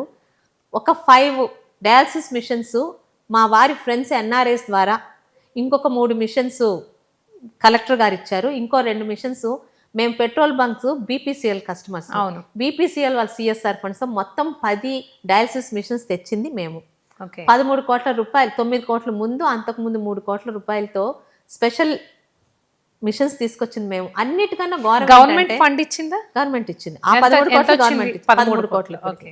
ఇంకా గవర్నమెంట్ అంటే అప్పలరాజు గారు ఆదర్ బాదర్గా అవుట్ సోర్సింగ్ ఉద్యోగాలు ఆయన మనుషులు వేయించుకున్నారు కదమ్మా, వాళ్ళకి జీతాలు ఇప్పించింది నేను జూన్లో ఎమ్మెల్యేనైతే మాకు జీతాలు రావట్లేదు సంవత్సరం నుంచి అని వాళ్ళు గొడవ పెడితే ఆ డిసెంబర్ అసెంబ్లీలోని మాట్లాడి నెక్స్ట్ జనవరిలోకి జీవో తెప్పించి వాళ్ళకి జీతాలు ఇస్తే ఆయన వేసిన ఉద్యోగస్తులు కూడా ఇక్కడికి వచ్చి థ్యాంక్స్ చెప్పి వెళ్ళారు. ఇవన్నీ నేను చేస్తే అంటే ఏదో మాట్లాడుతున్నాడో పాపం మతి లేకుండా మాట్లాడుతున్నాడు. నాకు క్రెడిట్ కావాలంటే నేను ఫండ్స్ ఎక్కువ తీసుకొస్తాను కానీ అంటే ఇప్పుడు ఆంధ్ర రాష్ట్రంలోని ఎవరో ఎప్పుడో ఒక ముఖ్యమంత్రి గారు ఏదో పెట్టారని ఇప్పుడు వచ్చిన ముఖ్యమంత్రులు ముందు తీసుకెళ్లకుండా ఆపేస్తున్నారు. జగన్ రెడ్డి లాగా పోలవరం కట్టింది చంద్రబాబు నాయుడు గారు, మధ్యలో వచ్చిన జగన్ రెడ్డి ఆపాడు, ఈరోజు మళ్ళీ చంద్రబాబు నాయుడు ముందు తీసుకెళ్తున్నారు. ఆ బిల్డింగ్ కట్టింది అప్పలరాజే. అప్పుడు ఇప్పుడు నిద్రలో లేపినా అదే అడుగుతా, బిల్డింగ్ కట్టడం తప్పితే ఏమీ చేయలేదు. 5 సంవత్సరాలు ఆయన రోడ్లు వేయలేదు, ఏమీ చేయలేదు. కనీసం చంద్రబాబు నాయుడు గారి హయాంలోని కిడ్నీ ప్రాబ్లమ్స్కి ఒక రీజన్ మంచినీరు అయి ఉండొచ్చని ప్రతి ఇంటికి ఎన్టీఆర్ సుజల, ప్రతి గ్రామంలో ఎన్టీఆర్ సుజల 2 రూపాయలకి 25 లీటర్ల ఎన్టీఆర్ సుజల పెట్టాం. మినరల్ వాటర్ పంపించాం. ఆ మినరల్ వాటర్ తాలూకా ఆ సిస్టమ్స్ అన్ని పాడేలా చేశారు. కనీసం ఎన్టీఆర్ సుజలాకి 1 రూపాయి పెట్టలేదు. మెయింటెనెన్స్ కూడా చేయించలేదా? అలాంటిది ఆయన చేసి వదిలేశాడు. దాని తాలూకా మంచినీరు ఇస్తూ కిడ్నీ హాస్పిటల్కి రీసెంట్గా కూడా సత్యకుమార్ గారు రావాల్సింది, ఏదో ప్రాబ్లం ఉండి రాలేదు. అక్కడ డాక్టర్స్ని పెంచింది మేము, సూపరింటెండెంట్ని తీసుకొచ్చింది మేము. నేను ఎందుకు ఆపుతాను? అంటే ఆయనలాగా బుద్ధి లేకపోతే ఆపుతాను కానీ కట్టింది ఎవరైనా ఈరోజు నా హయాంలో జరుగుతుంది. పలాసకి ఎంతోమంది ఎమ్మెల్యేలు వస్తారమ్మా. ఒక ఎమ్మెల్యే వచ్చింది కట్టింది కదా నేనేం చేయను అంటే ఇంకో ఎమ్మెల్యే కింద కాదు, అది కట్టింది ఆయనే, ఎవరైనా అదే చెప్తాడు. కానీ ఈరోజు అది రన్నింగ్ స్టేటస్లో తీసుకొచ్చింది, దానికి ఆ రోజు శంకుస్థాపన చేసింది చంద్రబాబు నాయుడు గారు. ఆ తర్వాత వచ్చిన ఫండ్స్తో మీరు కట్టించారు. ఆ జీవో తీసుకొచ్చింది చంద్రబాబు నాయుడు గారు. ఈరోజు అక్కడ రీసెర్చ్ వర్క్ జరిగేలా చూస్తున్నాము, అక్కడ ఫండ్స్ తీసుకొస్తున్నాము. అక్కడ ఫస్ట్ కిడ్నీ ట్రాన్స్ప్లాంట్ ఆపరేషన్ చేయించింది నా హయాంలో. ఒకవేళ ఆయన ఎప్పుడు చేయించారు మీరు? 4 మంత్స్ అవుతుందమ్మా. 4 months. Hyderabad 10 dialysis machines run అవుతున్నాయి. 20 పాతవి 10, ఇప్పుడు 20 రన్ అవుతున్నాయి. ఫస్ట్ టైం ఉత్తరాంధ్ర కేజీహెచ్ కాకుండా ఒక గవర్నమెంట్ దీంట్లోని, నాట్ ప్రైవేట్ హాస్పిటల్, హైదరాబాద్ నుంచి కిమ్స్ నుంచి అపోలో నుంచి హాస్పిటల్ డాక్టర్స్, పెద్ద డాక్టర్స్ అందరూ వచ్చి ఫ్రీ ఆఫ్ కాస్ట్ ఒక పేద అమ్మాయిని సెలెక్ట్ చేసాం. అమ్మాయి నా కాన్స్టిట్యూన్సీ కూడా కాదు, ఇచ్చాపురం సోంపేట అమ్మాయి. ఈ 2 కిడ్నీలు పాడైపోతే ఆమె వాళ్ళ ఫాదరు ఆటో డ్రైవరు, ఆయనది అమ్మాయికి ఫ్రీగా పెట్టి ఆపరేషన్ ఖర్చు అంతా కలెక్టర్ గారు, మందులన్నీ ఆయన భరించారు, హాస్పిటల్ భరించింది. వచ్చిన డాక్టర్స్ అందరూ కూడా ఫ్రీ ఆఫ్ కాస్ట్ చేసి they are really very satisfied with their job what they did. ఆ అమ్మాయి నౌ హ్యాపీ. ఎప్పుడు జరిగింది? 3 మంత్స్ అవుతుంది. ఎగ్జాక్ట్ డేట్ అంటే వాళ్ళు ఇస్తారు తల్లి. రికవర్ అయిందా పాప? She's fine. Very good. అమ్మాయి రికవర్ అయ్యాక కూడా కాస్త ఇంట్లోని పనులు చేయకుండా ఉండాలంటే అంత ఒక అమౌంట్ కలెక్ట్ చేసి ఒక 3 lakhs దాకా డోనర్స్ వచ్చి ఇచ్చారు. బికాస్ పలాస లాంటి ఒక ఊర్లో కిడ్నీ ట్రాన్స్ప్లాంట్ అనేది మామూలు విషయం కాదు. అది చేపించాం మా హయాంలోనే with the help of the కూటమి ప్రభుత్వం. ఇన్ని చేస్తుండి నేను ఏమి చేయనీయకుండా, మరి ఇవన్నీ పేపర్లు చూస్తే నా హయాంలో జరిగిందో లేకపోతే ఆయన కలలు కంటున్నట్టు ఆయన టైంలో జరిగిందో ఆయనకే అడగాలి. అప్పలరాజు గారు అబద్ధాలని జనాల్లోకి తీసుకెళ్తాడు యాజ్ జగన్మోహన్ రెడ్డి. అయితే వాళ్ళకున్న ప్రాబ్లం ఏంటంటే జనాలు నమ్ముతారా లేదా వాళ్ళకి అనవసరం. మేము బురదలో ఉన్నాం, వాళ్ళకి బురద పూసేద్దాం, కడుక్కుంటారులే వాళ్ళు అదే కాన్సెప్ట్లో వెళ్తున్నారు. అవును, కార్గో ఎయిర్పోర్ట్ తీసుకురావాలన్న పట్టుదల ఎందుకు మీకు? అంత పట్టుదల ఎందుకు? కార్గో కాదమ్మా, number 1 it's not a cargo airport. Okay, అయితే భూసేకరణ, కార్గో కాకపోయినా ఏదైనా ఎయిర్పోర్ట్ అవనివ్వండి, అయితే భూసేకరణకు వెళ్తే మీ మీదే కదా నెగిటివిటీ పెరిగేది. శిరీషమ్మ 10 సార్లు ఎమ్మెల్యేగా చేసింది, 5 సార్లు ఎమ్మెల్యేగా చేసింది, దిగింది అన్నం కన్నా శిరీషమ్మ చేసిన దాంట్లో 1 సారి చేస్తుందా, 2 సార్లు చేస్తుందా, 3 సార్లు చేస్తుందా? మా ఊరికి ఇది చెయ్యాలి, నా తాతని తండ్రిని 11 సార్లు శాసనసభకు పంపించారు ఈ ఏరియా ప్రజలు. నేను 12వ ఈ కుటుంబం నుంచి 12th time I went to that.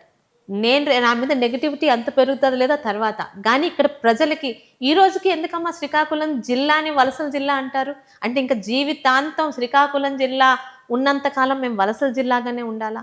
And to be Frank ఇప్పటి వరకు నేను శ్రీకాకుళం జిల్లా డెవలప్ అవ్వకపోవడానికి కారణం రాజకీయ నాయకులు అనుకున్నాను, కానీ I'm mistaken. I already taken my words back. రాజకీయ నాయకులు కాదు, కొంతమంది ఇప్పుడు ప్రజా సంఘాలు లేవు, వాళ్ళందరూ కూడా జనజీవన సంస్థ కలిసిపోయారు.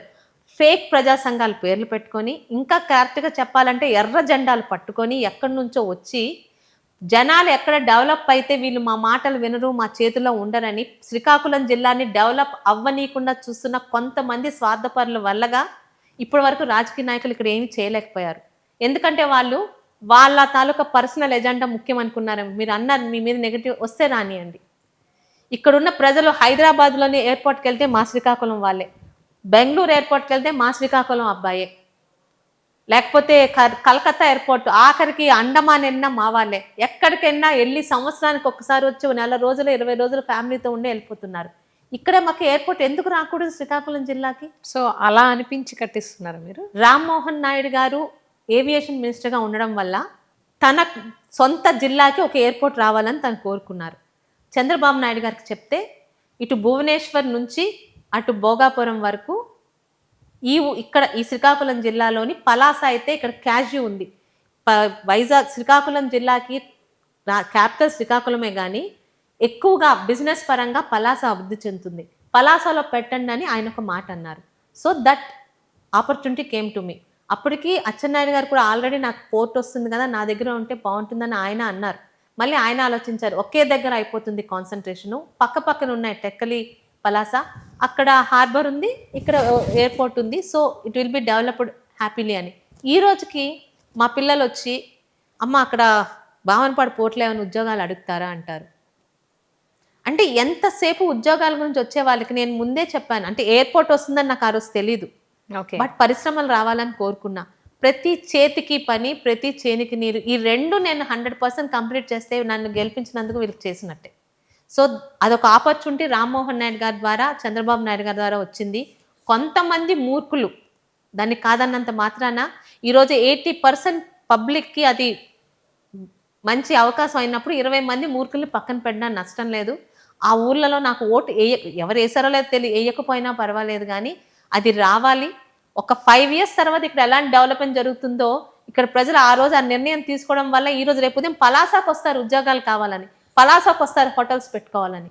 అది ఆలోచించి రామ్మోహన్ నాయుడు గారు, ముఖ్యంగా జిల్లా కలెక్టర్ గారి పట్టుదల కూడా ఉంది ఇందులోని, ఆయన కూడా చాలా సిన్సియర్గా చేస్తున్నారు.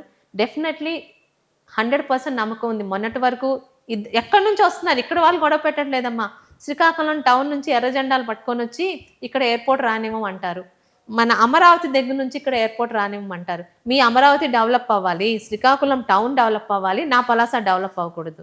మీకేం హక్కు ఉంది నా దగ్గరకు వచ్చి మాట్లాడడానికి? మీరు అమరావతిలో వద్దంటే అమరావతిలో చూసుకోండి, అమరావతి డెవలప్ అయిపోవాలి. అమరావతి మాట్లాడారా ఎందుకు వద్దంటున్నారు అని? రైతుల పక్షాన అంట. రైతుల్లో ఎంతమంది మీ దగ్గరికి వచ్చారు? ప్రతి దగ్గర ఎవరు 100% యాక్సెప్ట్ చేయరు, కానీ కూర్చోపెట్టి చెప్తే ఈరోజు ఒక అడుగు ముందు పడింది. 1300 ఎకరాల్లో 300 ఎకరాలు గవర్నమెంట్ ల్యాండ్, 1000 ఎకరాలు ప్రజల ల్యాండ్. ఆ 1000 ఎకరాల్లో ఈరోజు 100 ఎకరాలకు ఇవ్వడానికి జనాలు ముందుకొచ్చి 1 month అవుతుంది.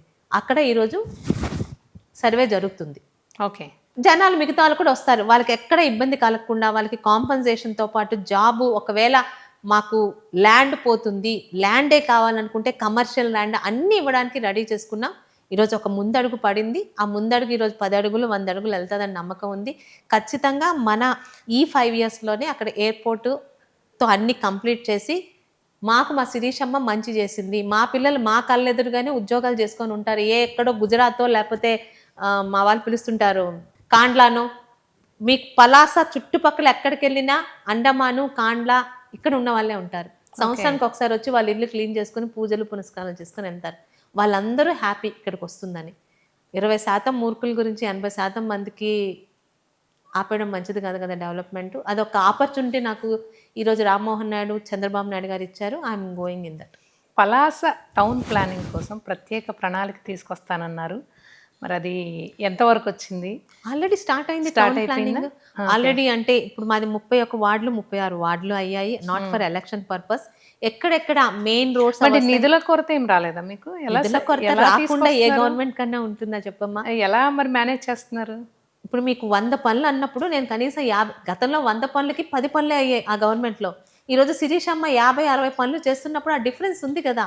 ఏ ఎమ్మెల్యే, నేనే కాదు చంద్రబాబు నాయుడు గారు కూడా 100కి 100% పలాస నుంచి మాకు అన్నీ అయిపోయాయని చెప్పడానికి లేదు.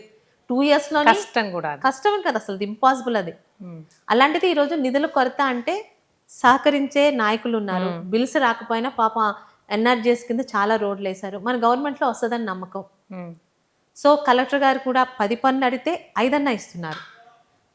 నేను జూనియర్ని, ఇక్కడ జనాలు సీనియర్లే, వాళ్ళకి తెలుసు గతంలో జరగనివి. గతంలో ఇక్కడ ఎన్ని రోడ్లు ఉన్నాయో, కనీసం రాళ్ళు తేలిపోయి వెళ్ళలేని రోడ్లు ఇవన్నీ పూర్తయిపోయాయి. అవన్నీ అంటే రాగానే ఇన్ఫ్రాస్ట్రక్చర్ మీద, ఎందుకంటే కంటికి కనిపించే, మేము ఇచ్చే పెన్షన్ ఇవన్నీ ఇంట్లో ఉంటాయి, ఎంతమందికి ఇచ్చామో మనకు కనిపించదు చంద్రబాబు నాయుడు గారు ఇచ్చినవి, బట్ డెవలప్మెంట్ కనిపిస్తుంది. అందుకని రోడ్లు, వాటరు, డ్రైనేజెస్ వీటి మీదే కాన్సన్ట్రేషన్ చేశాను. అలాగే వాటర్ ఎమ్మెల్యే అయినా నేను ప్రమాణ స్వీకారం చెయ్యకముందే వంశధార ఎడమ కాలువ నీళ్ళు తీసుకురాగలిగాను. అలాగే ఈరోజు రామ్మోహన్ నాయుడు గారి వల్ల ఒకటి వస్తుంది, ఉద్యోగాలు వస్తాయి.